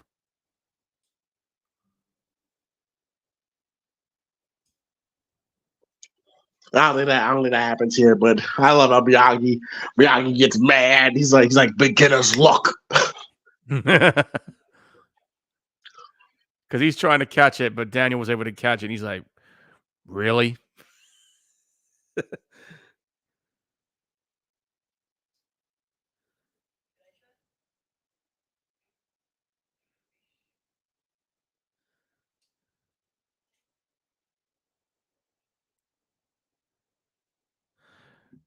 Come on, Daniel, take your best shot.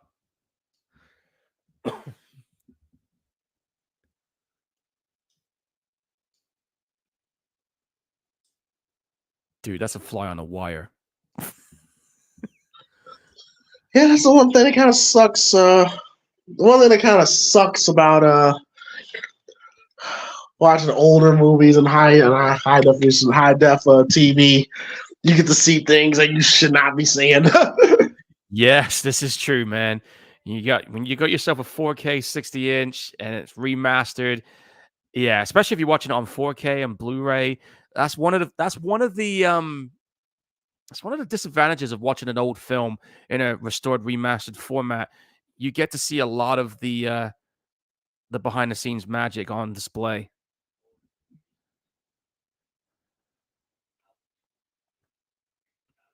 It's teaching them how to paint. Yes, folks, there is an art in how to paint as well. You don't just go dabbing it all over the fucking place. You'll run out of a whole can. You can paint a whole fence in one can if you apply the right technique. Case in point.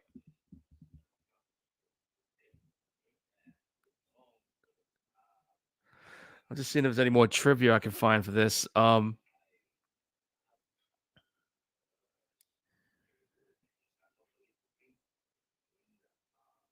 Okay, so I don't know if you knew this, but the idea for this movie came about from the producer who heard a news report in 1983 about a scrawny kid being bullied who ultimately ended up becoming a full-blown martial arts expert. So there is a bit of truth to this. So he didn't grow up and have his own car dealership. Well, apparently this was actually based on an actual report. Yeah. So this is based on something that actually did go down. That went over your head, did it, Paul? No, I knew. I was just too focused on what I was reading. Okay, sorry. all right. I was about to say, yeah, but I could have sworn. So he didn't have his own car dealership. He was okay. Gotcha. Hey, autism, man, it's a gift and a curse. It kind of makes me pay attention to the details. It's part of the symptoms, guys. But I got it eventually. Like LaRue, like what do you call it? Like LaRusso Auto. Yeah, it was. Which I'm glad. I'm glad that Danny went on to find some success. Like he went on to live a successful life, man. And I mean, but then look what happened to Johnny at that point. And Johnny's life went to shit. Pretty much. That's the strange trope I've noticed with not just in films but in life. Like when you think about people that's in school, the popular kids are usually the asshole bullies, and you think they're going to go on to do other things, and it turns out that they're still back in the hometown as some fucking real estate agent, and the ones that get bullied usually end up being successful.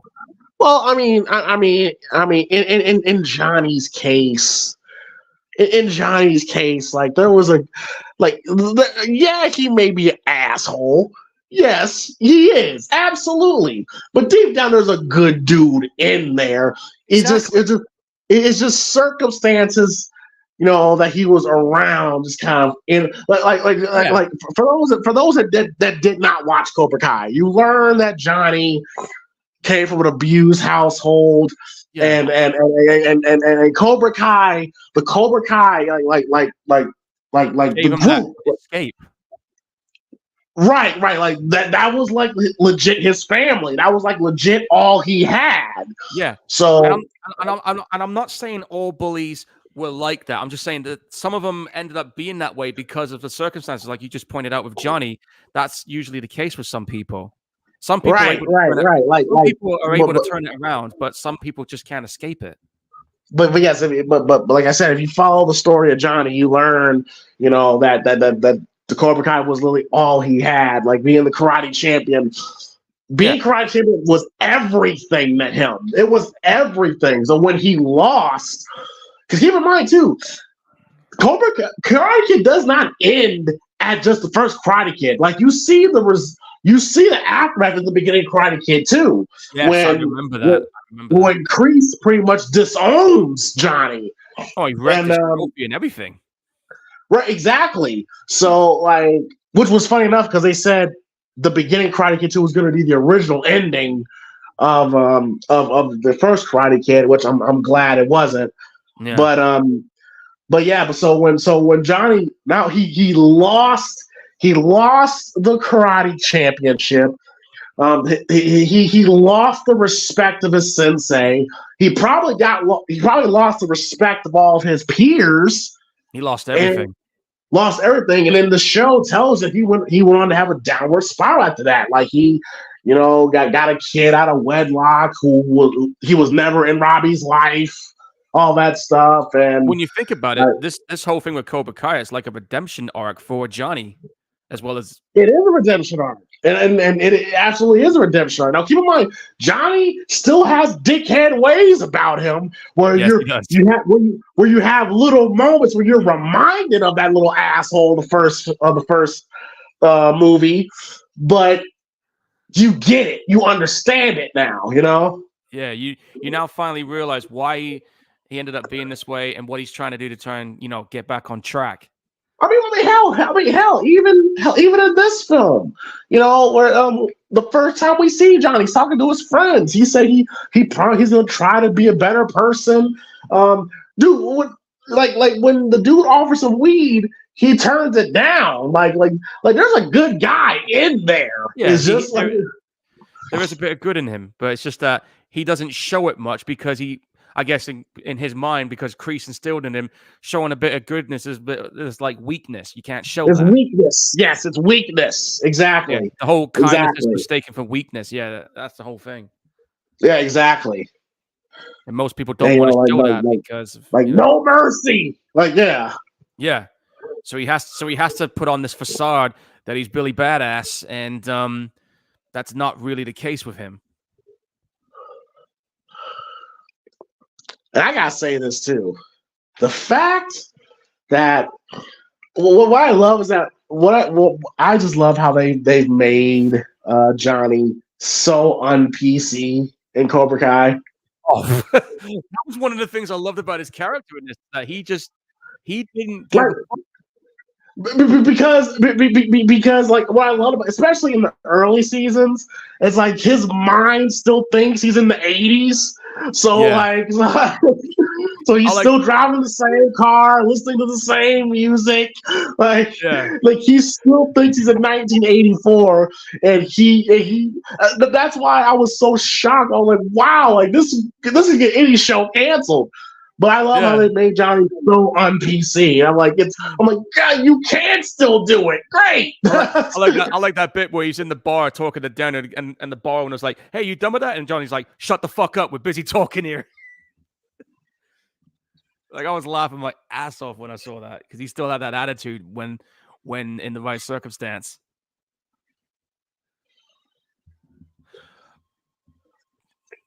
Man, he disappeared just like.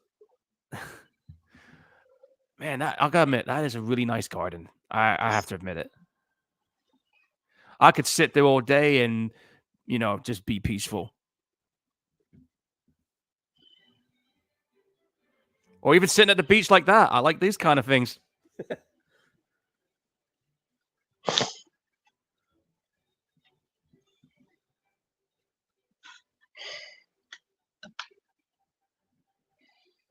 There is one thing you got to be aware of, though, when you're in the beaches nowadays. Sharks.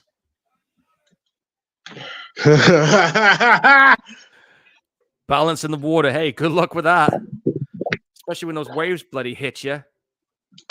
I remember one time, right, when I was walking into the sea to catch a swim, I dive into the water at the exact moment this wave comes crashing at me. So when I dove in, the wave folded and it hit me right in the balls on the way in. And it hurt because I felt like I got bloody sucker punched there like that. But you get the idea. Well, what's the time, Sam Paul? Time. I'll pause it. Hang on.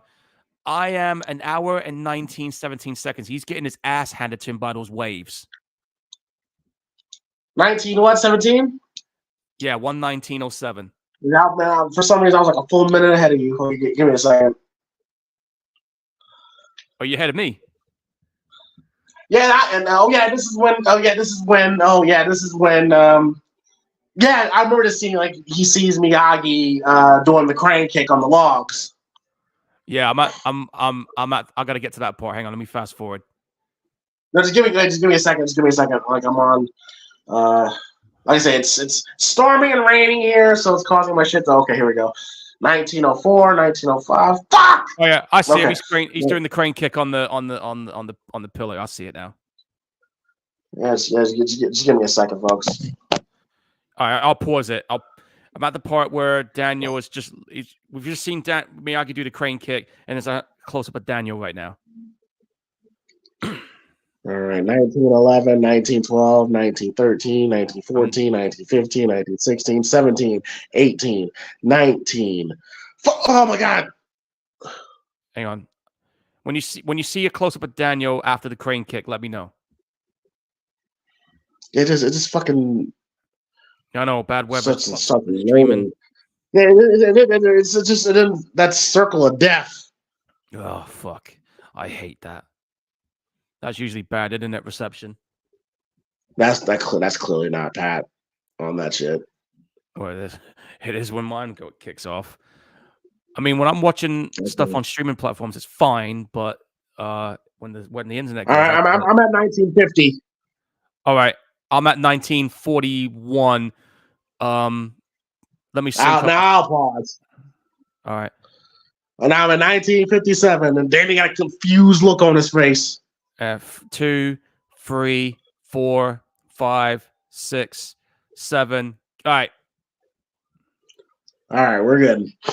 All right. Yeah, they're just showing the wave crashing now. And keep in mind, Miyagi don't teach him this. He doesn't teach him the kick. This is something that Danny just saw. He tried it out. I wonder what Miyagi's thoughts were when he saw that. Motherfucker stealing my move. He must have been like, wow, you did learn something. Little bastard stole my move. Hey, it worked, didn't it? You should ask, no skill. Oh, and I also remember Miyagi had a cameo appearance on that music video that Alien Ant Farm did. I don't know if you ever saw that one.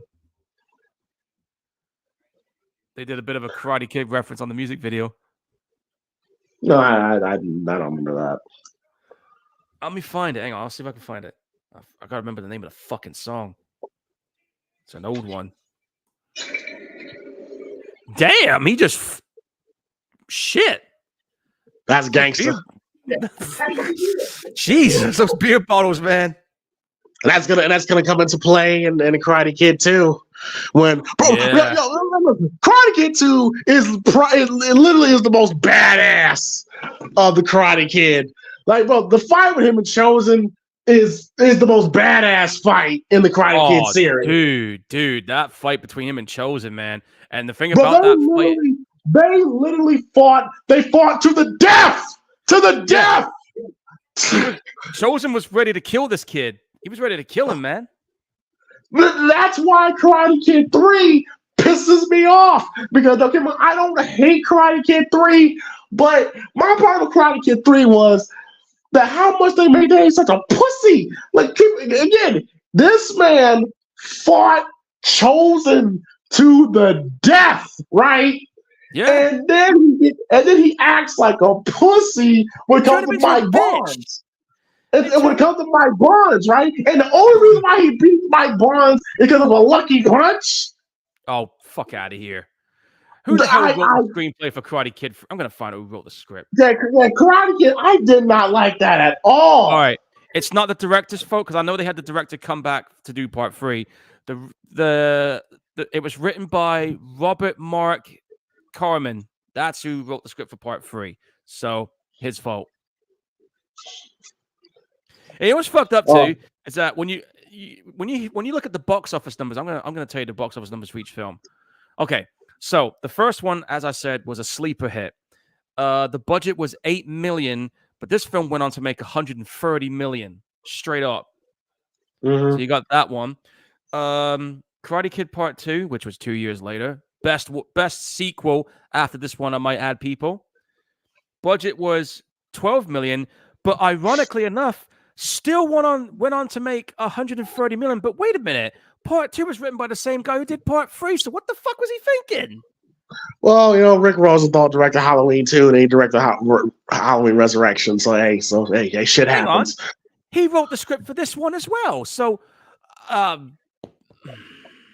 okay, I'm confused. So he wrote the screenplay for all 3 movies, but he dropped the ball on. He's having a David Gordon Green moment. I fucking knew it. I knew he was gonna go there. The scene when Danny and Samantha goes fishing, and then this is when Samantha brings up the fact, because one of the most saddest moments in season 3 was when Kumiko gives Danny the letter that Miyagi wrote, and he considers Samantha his granddaughter, and then when Samantha and Danny, and when Miyagi and Danny go fishing, when Samantha and Danny go fishing, Danny asked her, "When's the last time you was out here?" And then she says, when me and Mr. Miyagi went." And I'm just like, so I just love how even afterwards their relationship has gotten so close that Danny literally became Mr. Miyagi, and they literally became family, And what I also loved, missed opportunity, because we saw Mr. Miyagi, shake Danny off the boat. That was funny. They missed an opportunity to have Samantha do that to Danny. They could have done that, but I don't know why they didn't do it. I thought, because when Danny was standing on the boat, I'm like, shake it, Samantha, shake it. When she did, and I'm like, fuck, that was a missed opportunity. Oh, hang on. One of the guys in the chat box just said the poster for season 6 of Cobra Kai is out. I bet it's a great poster. I'm gonna have a look right now. I'm gonna find it. Where are you son of a bitch? No, I'm gonna have to go on IMDb. Hang on. But when Chosen and Kumiko came back, I thought was fantastic. Now, Paul, there was a moment where I was scared. I was nervous. You want to know why I was nervous? Go on, why? Because I thought there was going to be a moment there where I'm just like, they're not about to have Danny cheat on his wife, right? Because I had a feeling, because I was nervous, bro. Because I was like, man, they better not do that, because that would completely ruin Danny's character.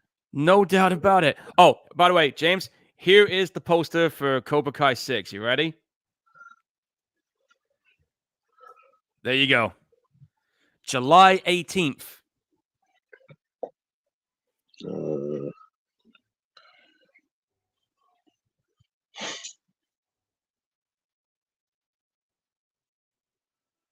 And the trailer's going to drop next week. Ralph Macchio Ralph Macchio looks 10 years old in this poster. Man, I don't think it's the real poster. That's definitely the poster, man. I'm looking right at it. I got this straight. Ralph looks 10, bro. Wait a fuck. All right. I'm going to go on IMDb. I'm going to confirm this. Fuck it. I'm going to make sure it is. Because if it's not, I'm going to... Paul, I told you this is going to be the running joke. Fuck. Okay, bro. I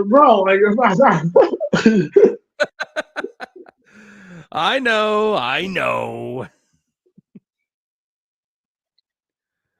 Oh, it's Oh not here. shit! Oh, yeah. This scene coming up here with Miyagi. Let's get back on track here.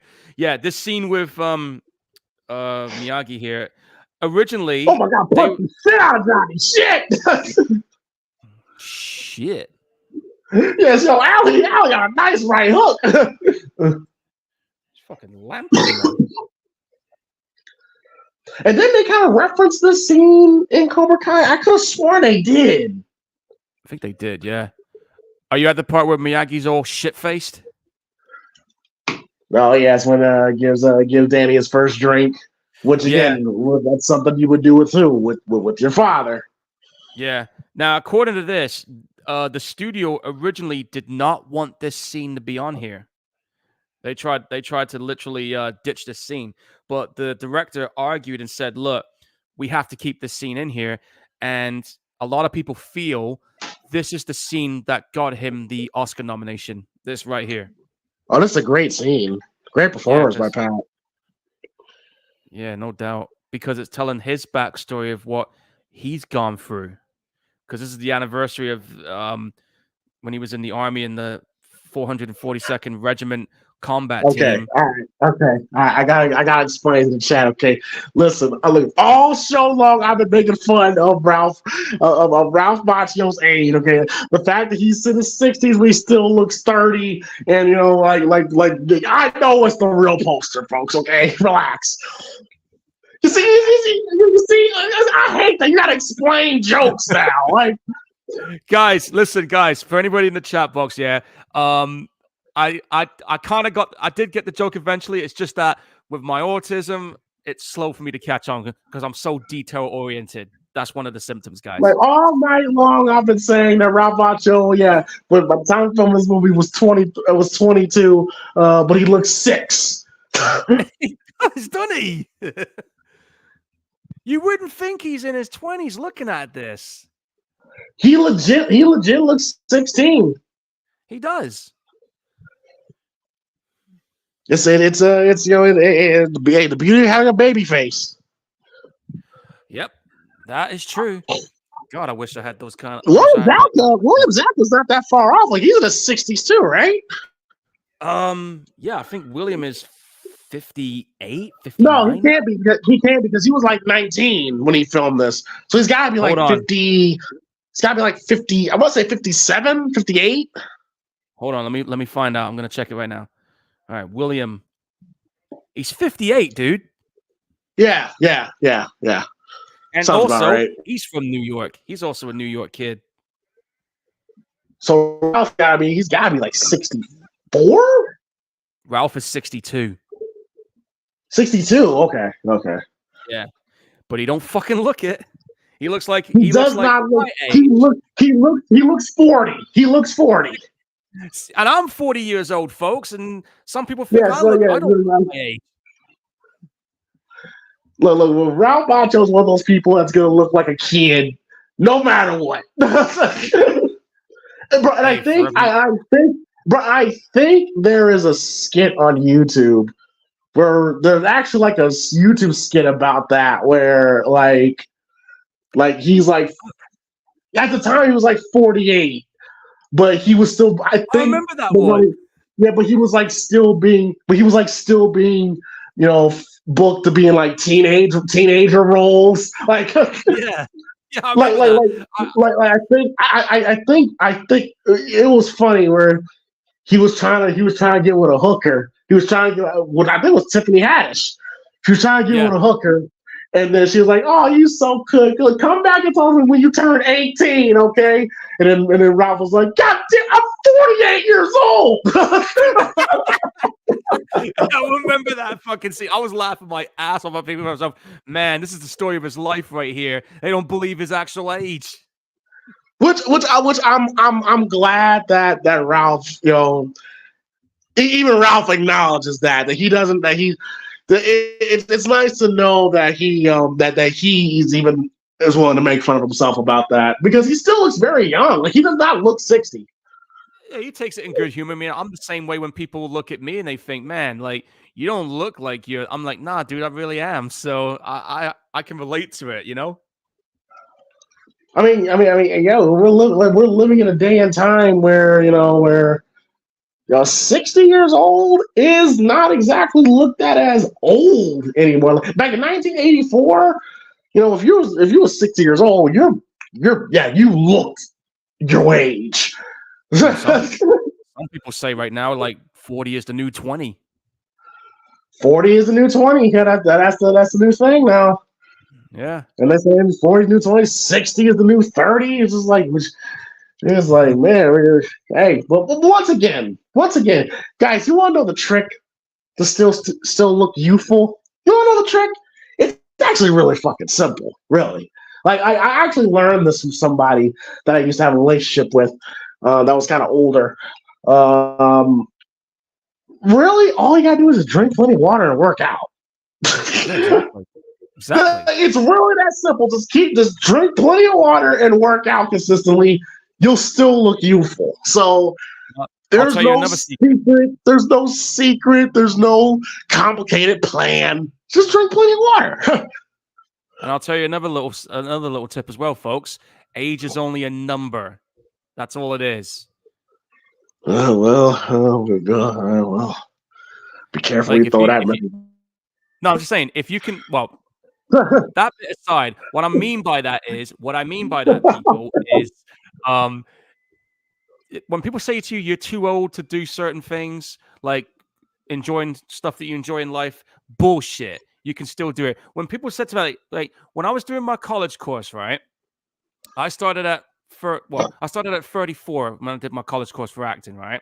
And then my classmates were like 18 or 20, and we all got along good during the whole time we were on that course. So I started at 34, finished at 39, and I remember when I first tried to sign up, they were like, "Hey, you sure you want to do this?" I was like, "Dude, I want to do this course because it's an actual proper degree course training." So they eventually made me an exception because they knew I was willing to take on the tasks of the acting stuff. So that's what happened. So don't let anyone tell you can't do shit like that because you're too old or anything that you want to pursue. Don't let anyone fucking tell you different because you're not too old for any of that kind of stuff you want to pursue. Keep in mind, folks, DDP was like 35 when he got his big break at WCW. Exactly. And how about Morgan Freeman? When did he get his break? Late 40s, 50s? He got far. Been old. I mean, yeah, he's the opposite of Ralph Macchio. But that man been old all his life. I know, but I'm just giving you guys examples about when people say to you you're too old to do something. It's bullshit. I mean, look at Danny Trejo, man. He didn't get a lead role until he ended up being in Machete in his mid-60s. So it's possible to still do the things you want to do, man. I mean, look. We're watching a good example right now. Look. Ralph Macchio was 40 years old when he did the first Karate Kid, but he's still.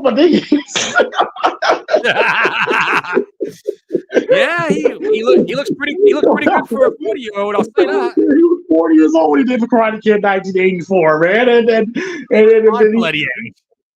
Yeah, he was balls age when he did the first Karate Kid, but he still got the role of Danielson. So yeah, you're never too old. Yeah, still let anybody tell you different. That moral of the story here, folks. Happy birthday, Daniel. 16 going on 40 at this point. Hey, careful, you don't want to catch on fire. Those things will fucking light up. Just...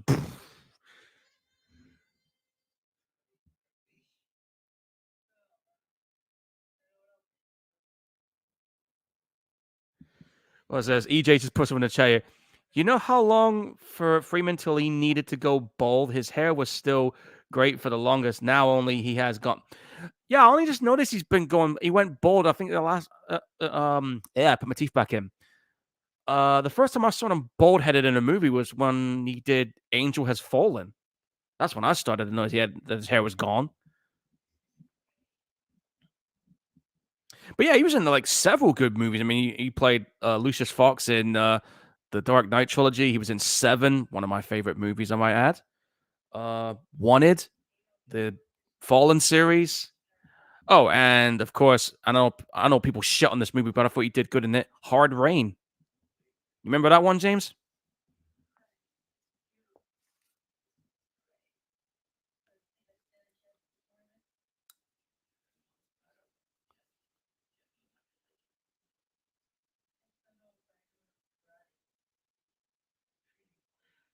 I'm hungry for a birthday cake now. Just looking at it, I'm thinking, damn, I'm hungry right now. Give me that. But yeah, they're getting themselves ready now for the tournament because, as you know, Kreese put that bet on.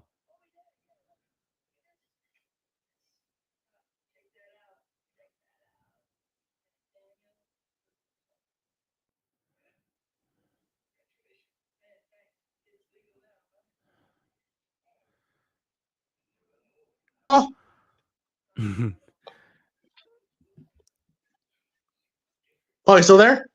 Yeah, I'm still here. Can you hear me? Oh, okay. All right. Oh, sorry. I was wondering why you went quiet. I thought, hang on, I thought you were busy doing something, so I was just looking at what was going on in the film. Where you at now, Paul? I'm at the part where they were just having a birthday party and Daniel's got to go. You want me to pause it again? Yeah, he's about to reconcile with Allie. Yeah. I never understood why Allie was mad at Danny here. I don't know. I mean, I never really understood that. I never understood why she was mad at him here. What did he do that was so wrong during that moment? I mean, because Johnny forced himself on her, and then Danny saw it, got mad, ran to the waiter, and that shit was poured on him. And clearly, Allie's parents don't like him. Nope, they clearly don't. They don't like Danny at all. They rather her be with Johnny. Because again, they say, Johnny's. They even say that Johnny's a good boy. Like they even say it. Like Johnny. Like even in Cobra Kai, he said it wasn't all bad.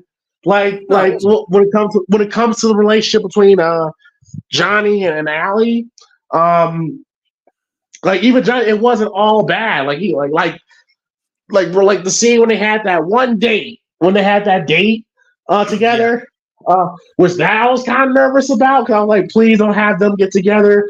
Because I'm like, bro, you just slept with Miguel's mom. Like, no, don't do that. Even when they kind of cuddle up close to each other, I was like, oh, no.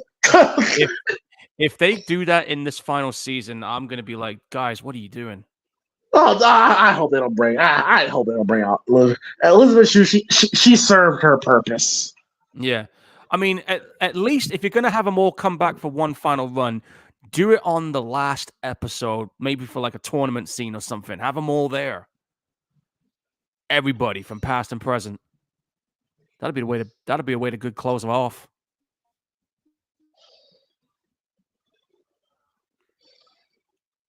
I wonder what Terry Silver's role is going to be, because I know he's the villain in season 5. We know he ended up inside. That motherfucker in jail.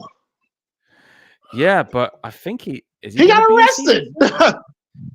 Hang on, I'm gonna check to see if he's gonna be in season 6. Give me a minute. How he's gonna have? I don't see Terry's purpose. Like they all left him.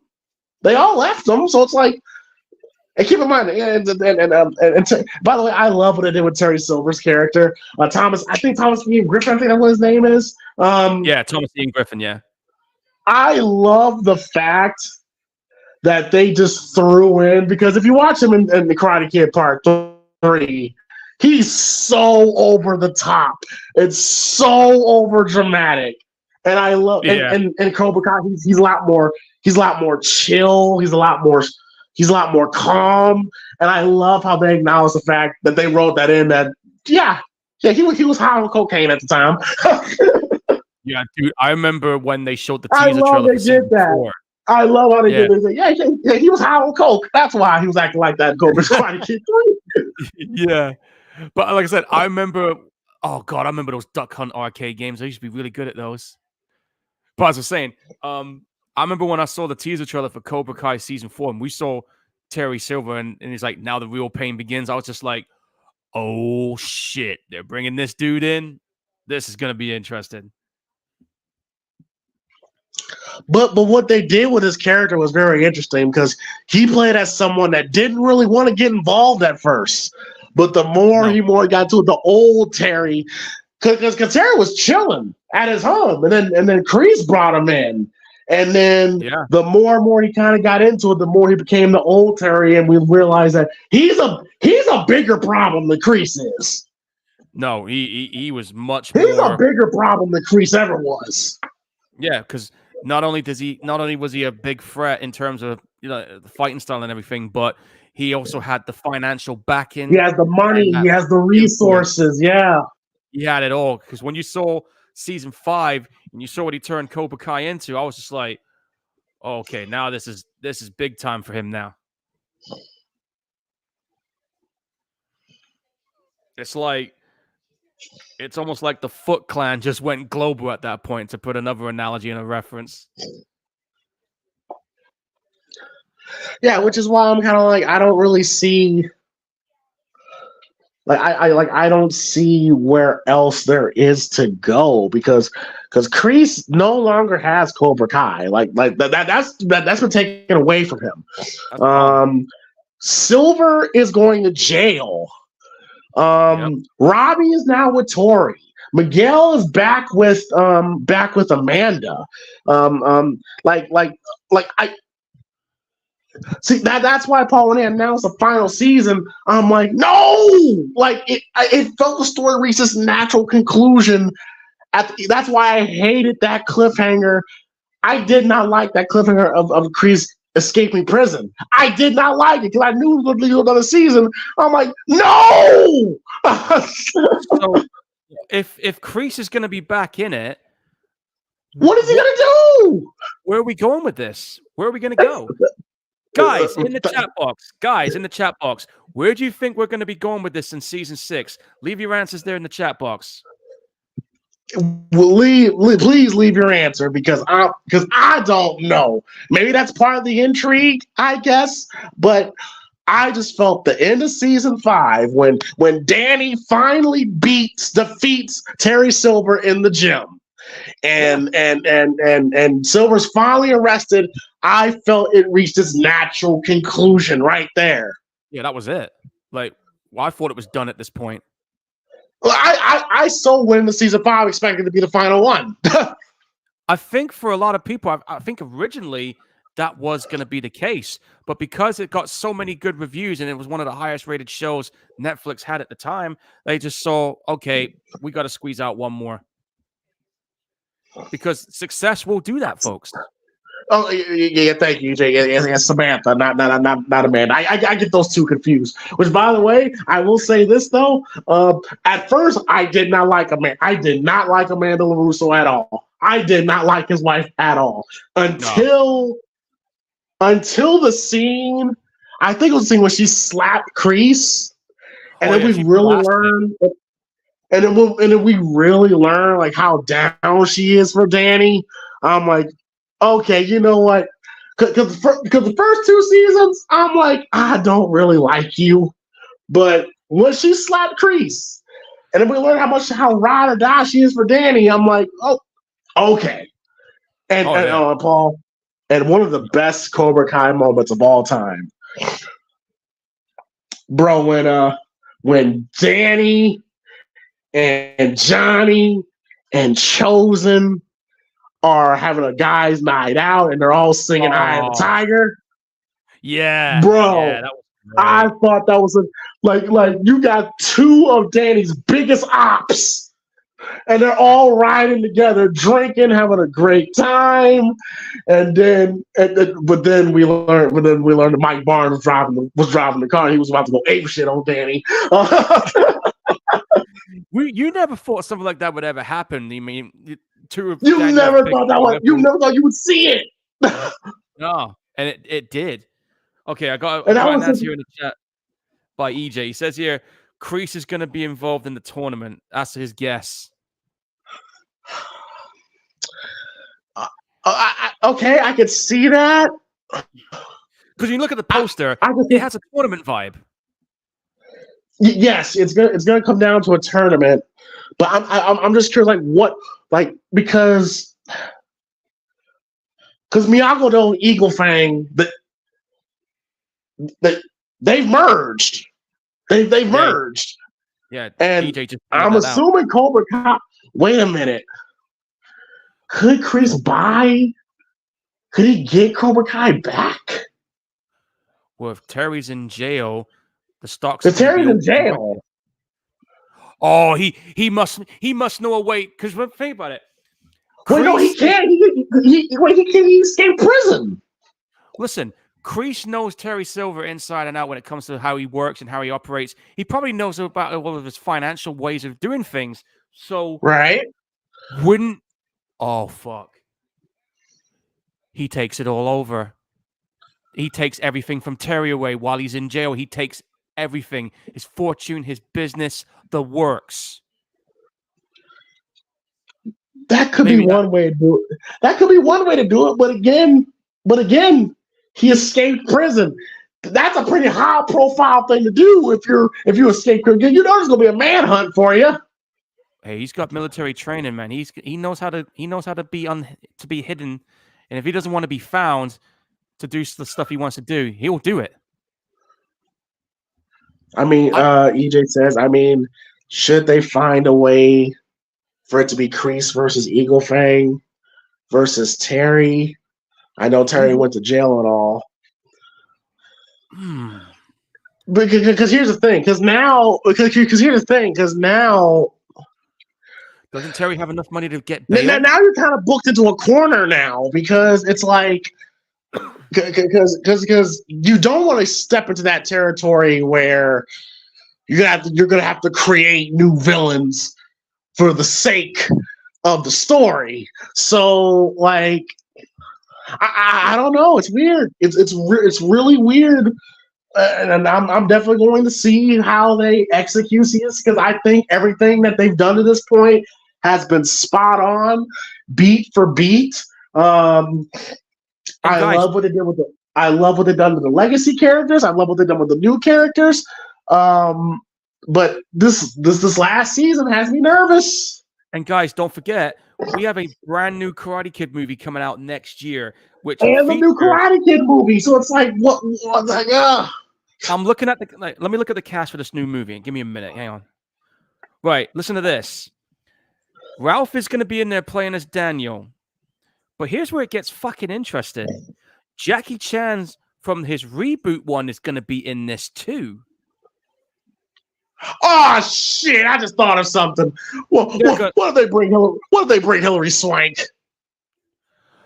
What in the? You know, it's funny you just mentioned that. It's season six. I did hear rumors they were going to do that. I think they're bringing her in. Yeah, what do they bring Hillary? You know, fuck it. Why not?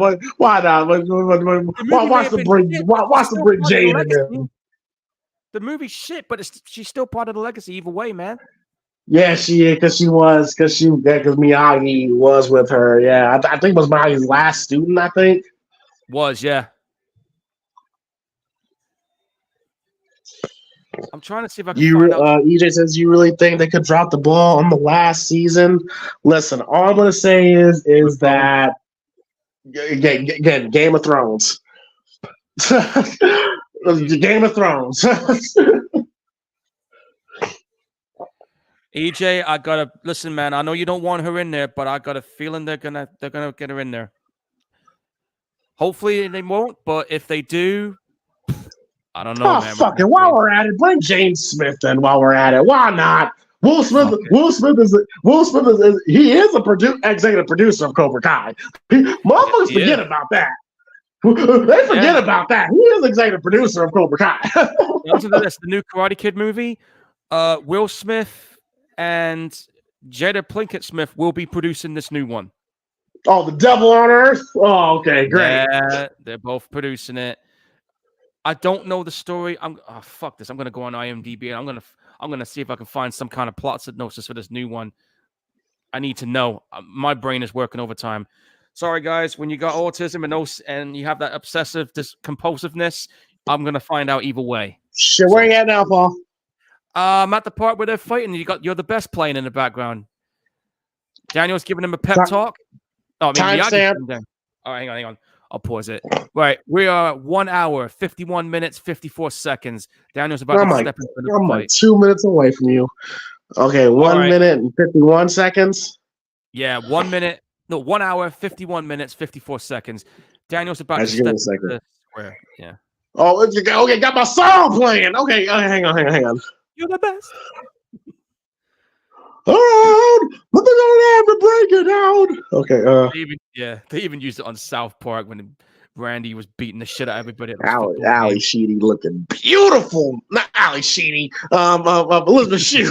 That's Ali. She does kind of look like Ali Sheedy though. She does, man. All right. Okay. Okay. Damn it. 151. Okay. 151. Where? 1 hour, 51 minutes, 54 seconds. Daniel's about to step into the squared circle, octagon again, or the fight ground. Fuck, you know what I mean.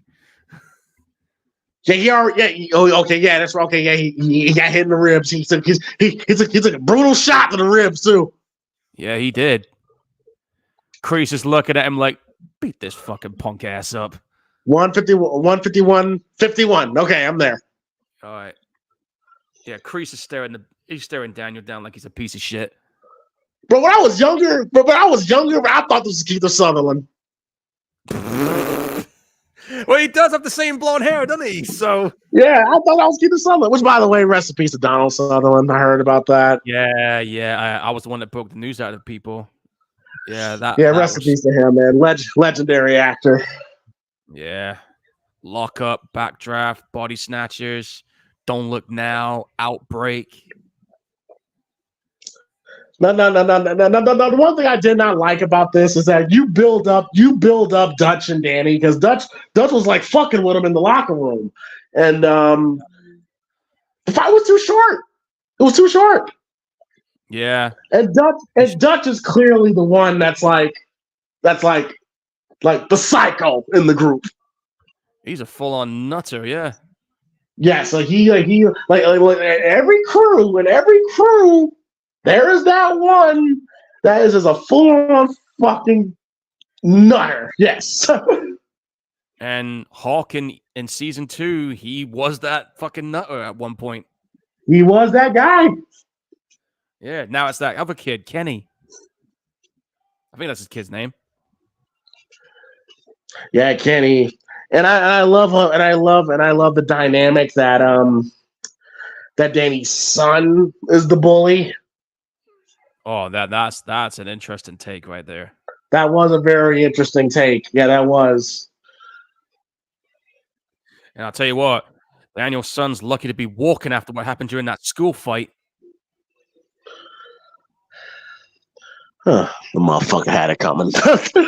Yeah, this is true. It was a brutal he had it coming. I never liked him anyway. Fair enough. See that? Johnny was kicking his ass. Johnny got hands, bro. Oh, yeah. He is not fucking playing around. But yeah, this movie like literally made like karate tournaments cool and to make karate look cool. Yeah.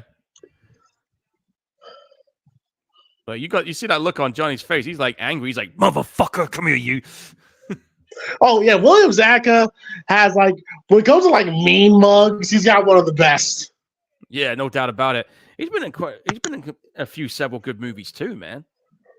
I mean, he's had a solid career after Karate Kid, and it's nice to see he's not one of those guys that that was hot in the '80s and then went on to have a a drugged out life. Like it looked like that he's been stable post Karate Kid, and which is great to see because so many tragic stories about teenage stars in the '80s and then they have really rough lives. I mean, rest in peace, Corey Haim. Yeah, I was just about to say his name too. Or he turned out to be complete fucking nut jobs like Corey Feldman. I couldn't believe he was on Masked Singer. I'm the comeback king. I'm like, oh God, just playing traffic. Damn. I don't like him, bro. Like, I'm sorry. Like something about Corey Feldman. Something about Corey Feldman just rubs me the wrong way, bro. Like, something about. Oh shit. Oh, that's still hard to watch, man. Listen, I remember one time when I had an accident. I fell off a garden wall, and my leg smacked into a concrete wall that separated both our gardens. And there was bamboo sticks sticking up at the side of the garden I fell in. Luckily, I was able to smack them out of the way, but I would have been impaled. However, I didn't have any broken bones because the way I hit that wall, it was painful. But I will admit, I do have a bit of a limp when I walk, and it's been that way ever since '97. So I got a little bit of a limp on my leg.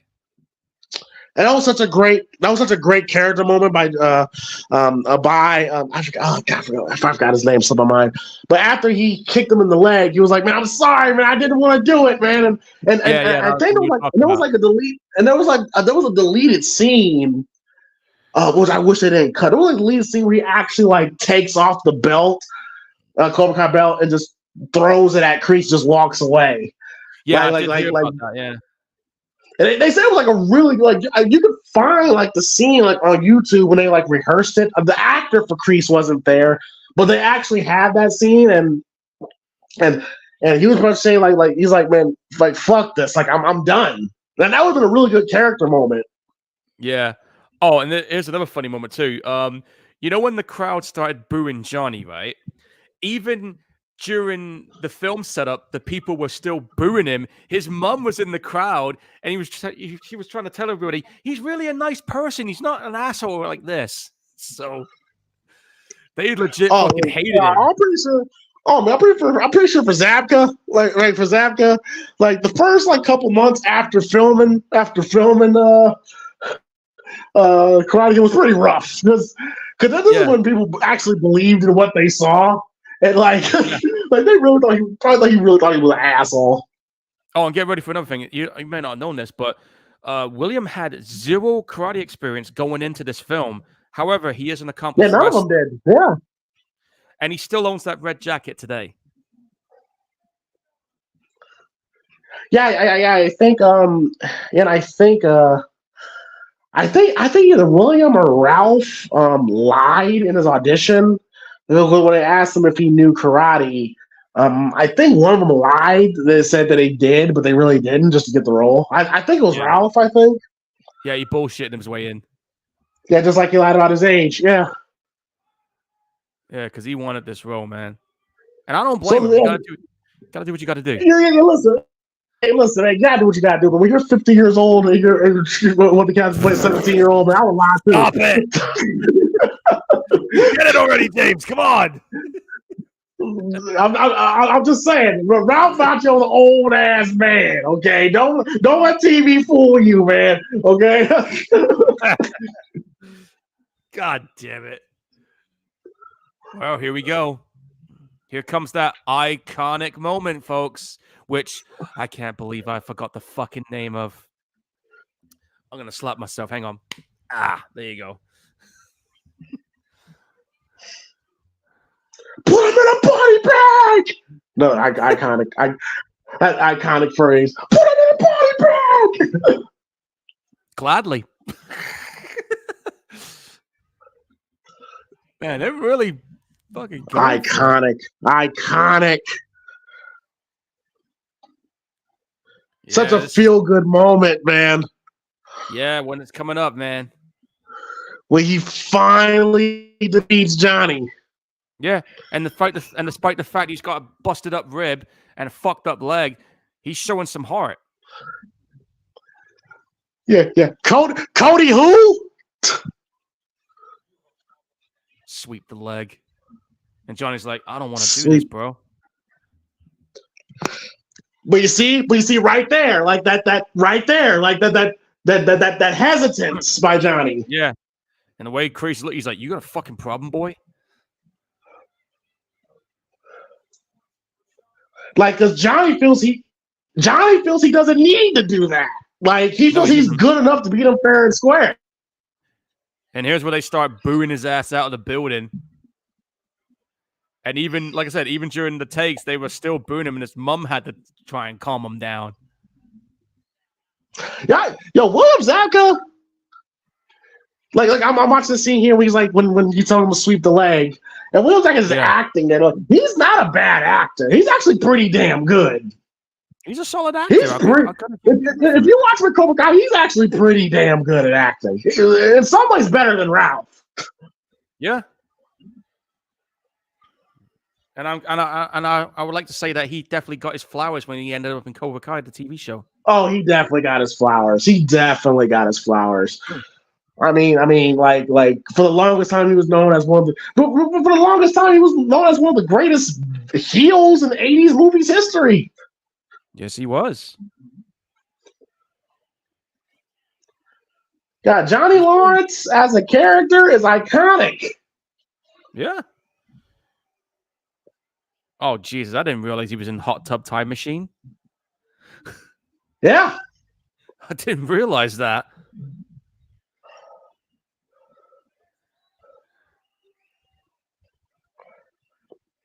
Wow. This is a great fight between them two. Oh, fuck.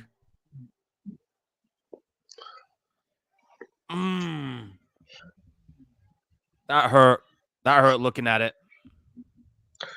Yeah, man. You got a bad wheel. You're in trouble. Oh, someone just tweeted me. Daniel is at his best when it in Karate Kid Part 2. Absolutely, that's when he has full confidence in himself. You know, his karate is at his. Oh well, yes, classic. Get him! Bang! Classic. Got him. Miyagi's like, yeah, I know where you got that from. Little bastard. I didn't teach you that. And look at this. Johnny's giving him the trophy saying, hey, man, you earned it. And you damn right he earned it. And again, it shows that Johnny's not a bad dude. No. He recognized he won. He recognized he lost fair and square. Yeah, he lost to the better guy. Which, you know, there you go. But even though he came back and Cobra Kai said it was a legal kick, and I'm just like, since when? When the fuck did that become an elite? Shut up. Well, because I think because some martial artists came out with a video that came out and said that really the crane was that's been like a debate amongst the fan base. Was that an illegal move? And I'm just like, Ali said when they walked in that kicks in the face were legal. So like, what the fuck are we discussing? Yeah, what are you talking about? Kiss my ass. But there you go. Karate Kid in the can.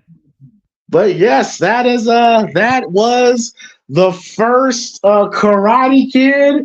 And this movie's great. This movie's fantastic, man. It's such a great movie. And with Cobra Kai coming up, I'm definitely looking forward to how this story comes to an end. And I will say this, the crane kick, just that stance, that pose, it's all iconic. And I love Johnny's reaction to it. Like he's kind of hesitant to go in for the strike, you know, but like because he doesn't really know what he's doing. So like. No. It's a great conclusion. It's a great ending to the movie. And I'm actually kind of glad that we don't get that other ending when we see in the beginning of Karate Kid Part 2 when Kreese starts beating up Johnny. Can you imagine if they did? It would have been a whole different ball game. Well, you probably don't want to put too much sympathy on Johnny. Johnny just giving Danny the trophy. That alone is enough. Yeah, pretty much. That's he may be a dick, he may be an asshole, but he has what's the right word? Not morals. Conscience. Not conscience. Just him accepting defeat, giving him the trophy. Oh yeah. God. There's a certain word for it, not morals, not conscience. Integrity. Like he has a certain amount of integrity to admit when he's lost. You know, and that was enough. Seeing Kreese beat him up and really make him look soft and weak would really be like, that's too much. You didn't need to do that, no. But like I said, when it comes to Karate Kid, like, when it comes to his skills are so refined. And like I said, he literally has the best fight was with Chosen in Karate Kid history. Yeah, And definitely the most violent because they were both bleeding in that fight, and dude, they were beating the brakes off each other. Like I said, they're beating the shit out of each other. Chosen wanted him dead. He wanted him dead at this one. He wanted to kill him, and Danny could have. He could have. What would have become of Danny then if he did that? Well, because that goes against everything Miyagi taught him. Exactly. Imagine if it like the moment he killed the moment if Danny killed Chosen, it throws the first Karate Kid just out the window. Might as well. Yeah. So I'm glad they didn't. I'm glad they didn't go that route. I'm glad they didn't do that. But yeah, man, Karate Kid 2 is great. Now I will say, as the best love interest that Danny has had, I believe is Kumiko. Oh yeah, she was sweet in that film, and the fact that she they was brought her back so to the TV sweet. series, yeah, and Danny was able to They save her. They brought her back, even though I was scared. So I'm like, oh, please don't have Danny cheat on his wife. Don't have him do it. But they didn't go that far. I was so happy. Yeah, good thing they didn't, huh? That would have changed the whole landscape of everything. Oh, changed the whole landscape of Karate Kid lore. It would have, because it wouldn't make sense. Because it would make sense from a character standpoint. Danny did not like Amanda, and he had a horrible marriage, but he's happy with Amanda. So when they said that Danny was gonna take the trip back to Thailand and see Kumiko, I was scared as hell, but glad they didn't go that far. Yeah, and to see Chosen and Danny be cool, that's great. I couldn't believe that when they were on the same page. I was just like, yo, did hell just freeze over or something? Oh, remember how Chosen was trolling Danny? Because Chosen still, because Chosen still had he kind of still when he first sees Danny, he still kind of had that energy like I don't fuck with you, but then later on you learn that Chosen was just playing with him he's been way over that. Yeah, he's just like, you know what? I'm past this. Yeah, he's like, oh, I thought you didn't like me. Oh, I was just playing with you. and the Chosen is one of the best characters in the show. Oh, he was, and especially when he was having that fight with I think it was Silver, wasn't it? On season 5, the fight with Silver, yes. I mean, they had swords out and everything. I was like, fuck yeah, let's go. Yes. But yes, Kumiko is the best love interest. Did he have a girlfriend in Karate Kid 3? Yeah, I think he did. Let me just check on that a minute. Because in Cobra Kai, he said that him and Allie, after the events like from the first Karate Kid, they pretty much just grew apart. Because I think she went to college in another place. They just grew apart, which happens. Yeah, wasn't her name Jessica by any chance? Jessica Andrews? I think so. I don't know if they were boyfriend and girlfriend. I only see Karate Kid 3 once, and that was enough for me. I might have. But you know what's so messed up? You know what was so crazy about Karate Kid 3, Paul? What's that? Karate Kid 3 actually has the best score of all the Karate Kid films. That is fucking insane, dude. Yeah, Bill Conti came back, and the best score is in part 3, but it's like in the week. Well, some say part 4 is the weakest one, but you know how much money those 3 and 4 did? Because I remember I told you the first and second one made 130 million each, right? The third one cost 12 million and only made 38 million. And then when the fourth one came out in 94, which is 30 years ago, by the way, boys and girls, I was 10. Damn. The budget was 12 million, but it only made 15 million. Ugh. And then we never saw another one again until that one with Jackie Chan came in. And then we got Cobra Kai. And now we got another one coming that has Daniel and Jackie Chan's character in there. So where the fuck they're going to go with that? I don't know. Maybe what happens at the end of Cobra Kai. Well, he can't be. Wait. Hang on. If Jackie Chan's coming back, he can't be called Mr. Miyagi. No, I think he's playing somebody called Han. But listen, if I just thought of something. What if the ending of season 6 bridges onto this new movie? Because it seems ironic. That's a possibility. Because it's ironic that the film is coming out in May, and I reckon that, and they say that the final part of Cobra Kai is going to be in 2025. Won't they release the final 5 episodes a month before the new film's release?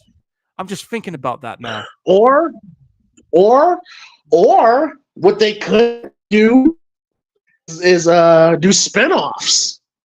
You know, like you could end Cobra Kai, and you could have let's say Miguel has a show, because Miguel's like, what, he's gotta be like in his 20s now, right? Yeah, I mean, fuck. If The Walking Dead can do well with spinoffs, then so can Cobra Kai. Yeah. Cobra Kai, like Miguel can have a spinoff. Tori can have a spinoff. Now, granted, I don't know if the people, if the core Karate Kid fans will give a fuck. I'm sure the younger crowd would, but I'm sure the younger fans will want it. Yeah, the younger fans. The core Karate Kid fans, like 40s and 50s, you know, they probably won't give a fuck. But like Miguel could have a show. Tori could have her own show. Robbie could have his own show. Like, or you could do Cobra Kai, where, you know, Samantha is now like the head of Miyagi-Do, or like you could do that. You could, yeah. It'll be great. It'll be awesome. What? It'll be a great way to end Cobra Kai. I just thought about this, popped in my head, because Daniel Russo has his own auto dealership. Yeah. What if he bought Johnny his own auto dealership or something like that? That should be great. Oh, that'd be cool to see. That would be cool. You know. Hey, your microphone just nuked for a moment then. Together. Yeah. That would be cool if they did do that. I'm saying your microphone nuked for a second, but you're back. But yeah, what you were just saying there, that would be an interesting take if they went that far with the ending. Yeah, because you got to end it strong. Like, you got to end it strong. Speaking of ending strong, I just thought about this.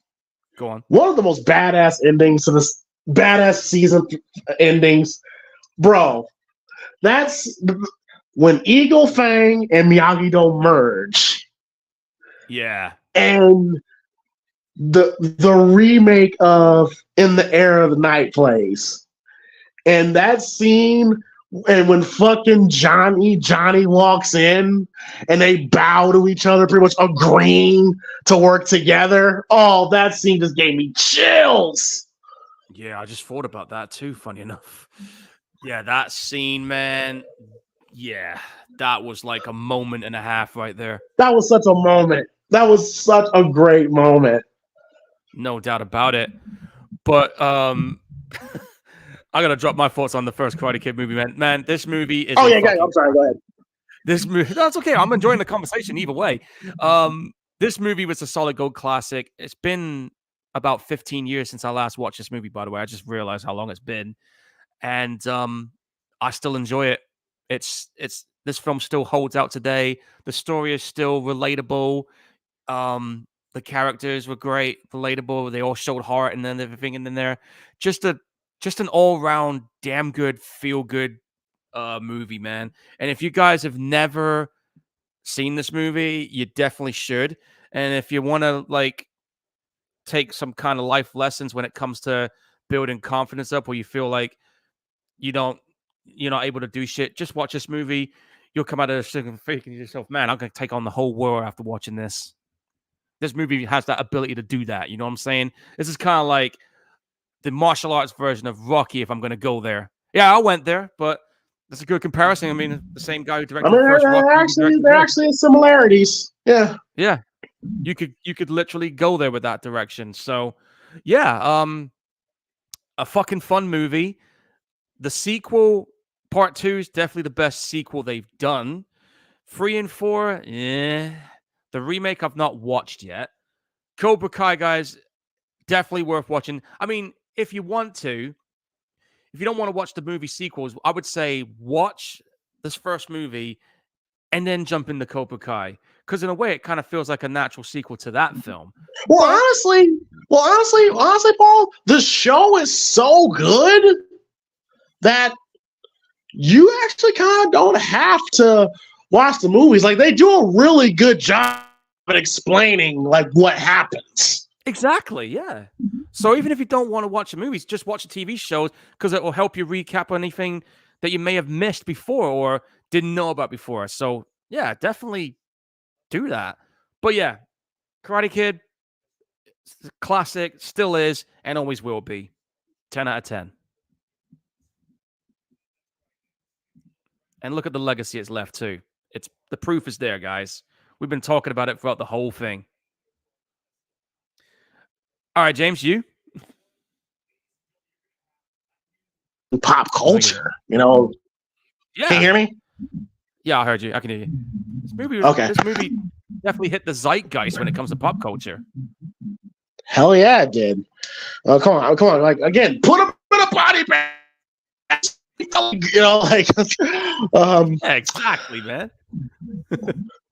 But and one of the greatest lessons, I forgot to mention one of the greatest lessons that Miyagi teaches Danny, when you bow, like always look a man in the eye when you bow, because if you look away, if you look down, it shows weakness. Yeah, that is true, guys. It shows weakness. It shows that you're intimidated. You know, that's why when Mike Tyson, shout out to Mike Tyson, one of the things he would always do is that when they're in the middle, when they have that stare down, every time you see a fight or a UFC fight, and they have that stare down in the middle, like that's why they're looking so intense into each other's eyes, just to show that, you know, one, it shows, you know, respect, and two, it shows that, you know, that you're not intimidated. But the moment you kind of like look away or you look down, it shows that, oh shit, I'm kind of concerned. So and like I said, they could be like the best of friends, but when it comes down to competition, they're gonna go at it like fucking lions. Yeah, go at it. You gotta go at it. Yeah. But yeah, definitely one of the biggest things I learned from this movie. Like, so many life lessons you learn from this movie. But Karate Kid, man. What more can I say? It's a classic movie, with, you know, great moments, great life moments. Despite the fact what everybody says, Danny was bullied. He's not the bully. Okay, I hate that theory. Really. But Johnny is an asshole in this movie. Okay. We respect the theory, but it doesn't mean we agree to it. Yes. I thought Ralph Macchio was great, despite being 57. He was great. I think William Zabka as Johnny Lawrence is a great. You really grew to really hate Johnny Lawrence, and the Cobra Kai grew. Yeah. Elizabeth Shue as Allie, so fucking adorable. Yep. And of course, and Pat Morita, you know, Mr. Miyagi, legendary performance by him. Has a great cast. The score is just beautiful by Bill Conti. The cinematography is fantastic. The direction is great. Karate Kid's a classic, man. If And if you haven't, if you're gonna go into Cobra Kai, maybe at least watch the first film. At least just so if you're gonna watch Cobra Kai, at least watch it just to understand, because at the end of the day, the heart of the show is Johnny and Daniel. Like that's the core of the show. Yeah. So you gotta understand the core of that show. Exactly. Start with that. You need to watch the first movie before you jump into the TV show, because you'd be doing yourself a disservice if you don't. You need to watch that film, exactly, and then you will get the picture when you watch the show. Yeah, especially if you want to understand the references and the Easter eggs that's placed all throughout the show. But like I said, the show is so well written that you can actually jump into Cobra Kai and you could still have an understanding of what's going on with the show. Not very many shows do that.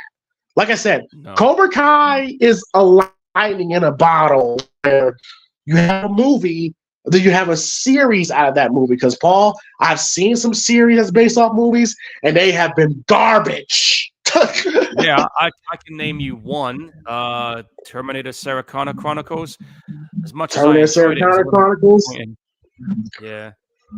There was a Coming to America TV series. I didn't know that. Yes, there was a Coming to America TV series. All I will say is that they aired one pilot episode, and then the network was like, nah, I'm good. And then they had that Zombieland TV show they tried to pilot, but that never happened. Exactly. So it's very rare. Hell, the fact that we're going to have 6 seasons, that in itself is nuts.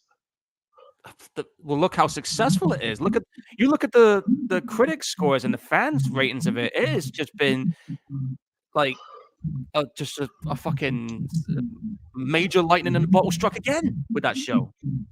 It's lightning in a bottle. And then plus two, if you're gonna go into that show, you gotta go into it and you gotta take your thinking cap off when watching it, because there are some very cheesy moments in the show, and it's intended to be that way, with how it's filmed, how it's presented, how the music that plays in it, the fighting that happens in it. Because, Paul, let's be realistic, that fight in the high school, and I think at the end of season 2, yeah, it would never happen like that. It wouldn't go down like that. In the 80s, it would, but not now. You got a lot of security with their guns and shit. So much security. Police would have been called immediately. Like there's literally a point where it literally became like a gang war between Cobra Kai and Miyagi-Do. And anytime those motherfuckers was in the same building, a fight would happen. Like, and the fact they never went to jail. And they never went to jail. Exactly. Like Paul, like you've seen the show. There are moments where they literally assault each other and nobody goes to jail. I mean, one of them almost got killed by falling off the stairs, for Christ's sake. Yeah, Miguel almost got killed. You're right. Yeah. He's lucky to even be walking again. And didn't Hawk like break Dimitri's arm? Yes, he did. Hey man, Dimitri must really love Hawk, bro. Because listen, you my homie, you break my arm, man. Oh, you better hope my arm doesn't recover. Not break it. You intentionally broke it. Like, yeah, he's straight up just on that arm. And shout out to Dimitri, by the way, because yo, she got that one fine chick on the show. I'm just like, see, folks, it is possible. But anything's possible in that world. It is possible. All you gotta do is just talk. But Cobra Kai, it is a fun show. If you're really into that old school 80s way of how things were done, it does a really good job. Like I said, especially if you're a fan of non-PC, Johnny is going to be your guy because he's very un-PC in that show, which was very refreshing. Yeah, as far as Karate Kid goes, it's a great film, classic. Spawn, multi-sequel, you said it. 2 is the best sequel. And yeah, Karate Kid. I'm about to give it a 10 out of 10. I cannot say anything bad about this film. It's a classic film. I can't either. So yeah. So Karate Kid, thumbs up. All right. So, Paulson, what is next choice?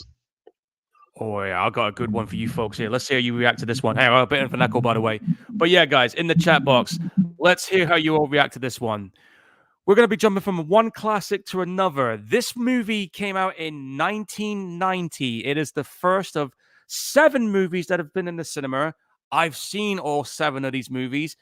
I am a major fan of this stuff. How much of a fan am I? Well, I have the whole lot of them tattooed on my arm. And yes, the comic book series has been around for 40 years as well, since 1984. But I've been waiting to see this one for a while. So here we go. My next pick, boys and girls, we're going to be checking out the 1990s OG Teenage Mutant Ninja Turtles. What have you got, James? Okay. Next movie I pick is a movie that I really, really love. It's a movie that no one really talks about. It's from 2007. 2007. And I believe David Fincher did this. I want to say David Fincher has Robert Downey Jr. in it. And I know what this is. Yes, it's Zodiac, isn't it? Yes. The movie. So the movie I pick will be Zodiac. Well, folks, you better strap down for this one because that's going to be a long movie. Yes, it will be, and it is a great fucking movie. So, guys, giving you a heads up, this movie is 157 minutes. So, grab the popcorn and get an early start in because this is going to be a good one. Oh, yes, indeed. But yeah, so Teenage Mutant Ninja Turtles and Zodiac. But don't worry though. Because the movie. That's not yet. Okay, never mind. Forget what I'm saying.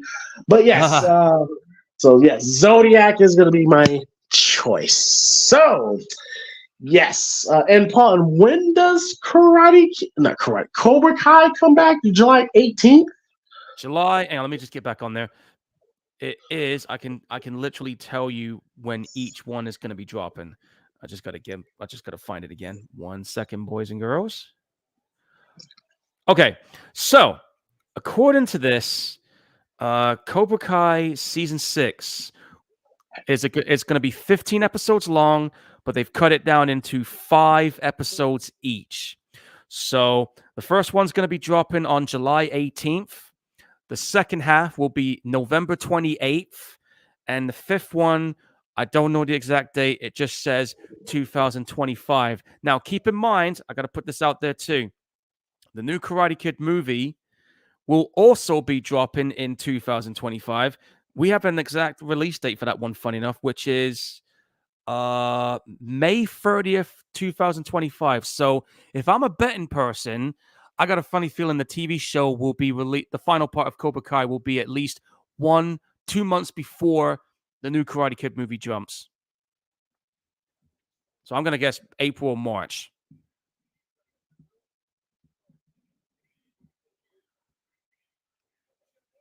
So that's pretty much where they're going to go with this. I think your mic's off there, James. There you okay. Are. All right. Cool. All right. So there you have it. I'm definitely going to be looking forward to that. Absolutely. No doubt. All right. So, Paul, before we get out of here, go ahead and tell the folks where they can find you. Well, you can find me in a few places, guys. I'm spreading like a virus. You can find me on Facebook, Paul Burt's Photography Corner. I got a whole bunch of cool photos there. I'm gonna be getting photos of the annual Armed Forces Day that's happening tomorrow in my town. So expect photos for that to be up in the weekend. I'm also on Twitch, which is Gorehound 1983. I need to get back to streaming again. It was just I've been busy with everything else. And also, if you want to find me for some other photo stuff, I'm also on Blue Sky. Just type in Paul Gorehound Burt. You'll find me in there too.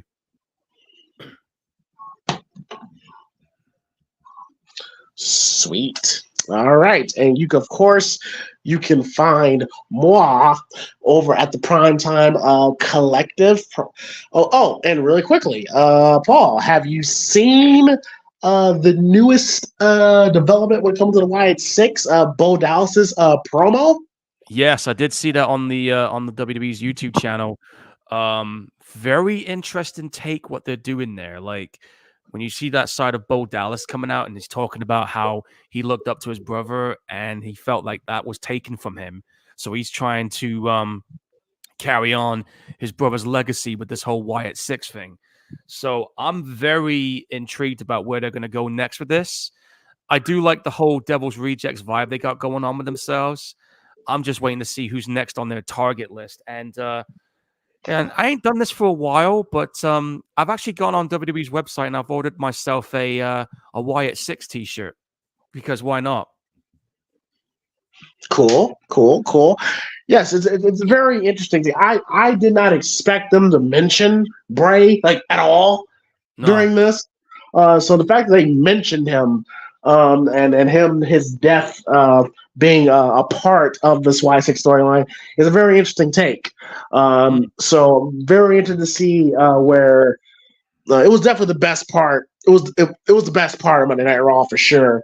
Yeah. And I'm interested to see where they go with this. Like they got something here. So and also I gotta put this out here with WWE. I don't know if you caught this piece of news, but when they go on Netflix, the word is the WWE programs will be completely uncensored. So they're gonna be doing non-PG content because with Netflix you can do that now. Well, I mean, if you've been watching the shows lately, they've been throwing little things here and there. That's a little bit more edgy. Like there's a little bit more blood. Coming back to WWE. That bit when they're in the gorilla area and they just got fucking murdered. Well, I mean, but even before that, with the CM Punk, Drew McIntyre segment, like AJ and Cody, like they were both bleeding. So, and of course the little sexually suggestive stuff that they're doing with Liv Morgan and Dom, Cody, and the stuff with the Rock and Cody. So I've noticed that they've been throwing little things here and there, which is refreshing. And people say, "Oh, you tell the blood's fake." Yeah, you can tell, but it's the visual. It's the visual. You know what I mean? And it's actually been refreshing to see. And I guarantee you, Kevin Dunn and Vince is breaking every furniture in their place because they don't like what they're seeing.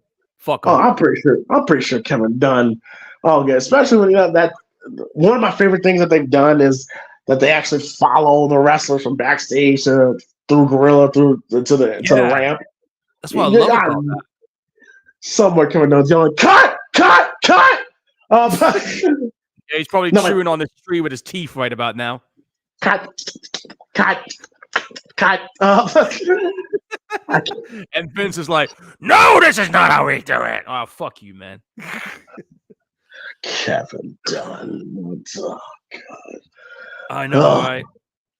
But yeah, so yeah. Oh, I better stop. All right, so leave it there. But yes, but I have heard that it's gonna more into a more adult themed show, which hey, I'm all for. And they've been throwing little things out here and there that they are heading in that direction. Exactly. That first night, that first Raw on Netflix is gonna be huge. Oh, dude, It's gonna be a huge episode because you know the whole world that has them is gonna watch, and they really gotta bring it, especially if anyone of those people that it's the first impression. It's the first impression, exactly. And then not just that week, but consistently do it. They have to. You can't. You cannot let this just be a one-off thing. This has to be the main thing from here on out. And also, too, I'm just waiting on whether or not it's going to be 3 hours or not. But they haven't. They haven't confirmed it if those will be 3 hours or not. They never said anything about that. No, I think it might be. I don't know because there's going to be no commercial breaks because this is Netflix we're talking about here, folks. Well, that's going to be rough. So whatever happens because they did say it's going to be completely uncensored. So any fuck ups or anything that happens, like some asshole jumping in the ring then they shouldn't be, we're going to see all of that. Think about that, folks. Imagine having to write 3 hours of continuous television on, bro. It would be hell. But good luck. Well, I'm pretty sure there's going to be ad breaks in the show. I mean, no commercial breaks would be crazy. All I know is that this deal is going to last for a good 10 years or so. I heard, and I think they paid about a good $6 billion or so just to do this. Yeah, $6 billion. Yeah. Netflix. They spent a good amount of coin to get this product. They're getting some major backing behind this, and WWE is going to be eclipsing a lot of things next year. So, hey, AEW, you're pretty much done at this point, guys. Oh shit, man! Listen, WWE is the last thing they got to worry about, man. God, these last few Dynamites have been, oh my goodness, just what, 500,000 views. Oh, and Dave Meltzer, fucking idiot, was trying to say that the Wyatt 6 segment wasn't that good. I'm like, fuck you, mate. This was actually a good one. What are you talking about? One-sided fuck. Actually, I actually think that I actually wasn't really that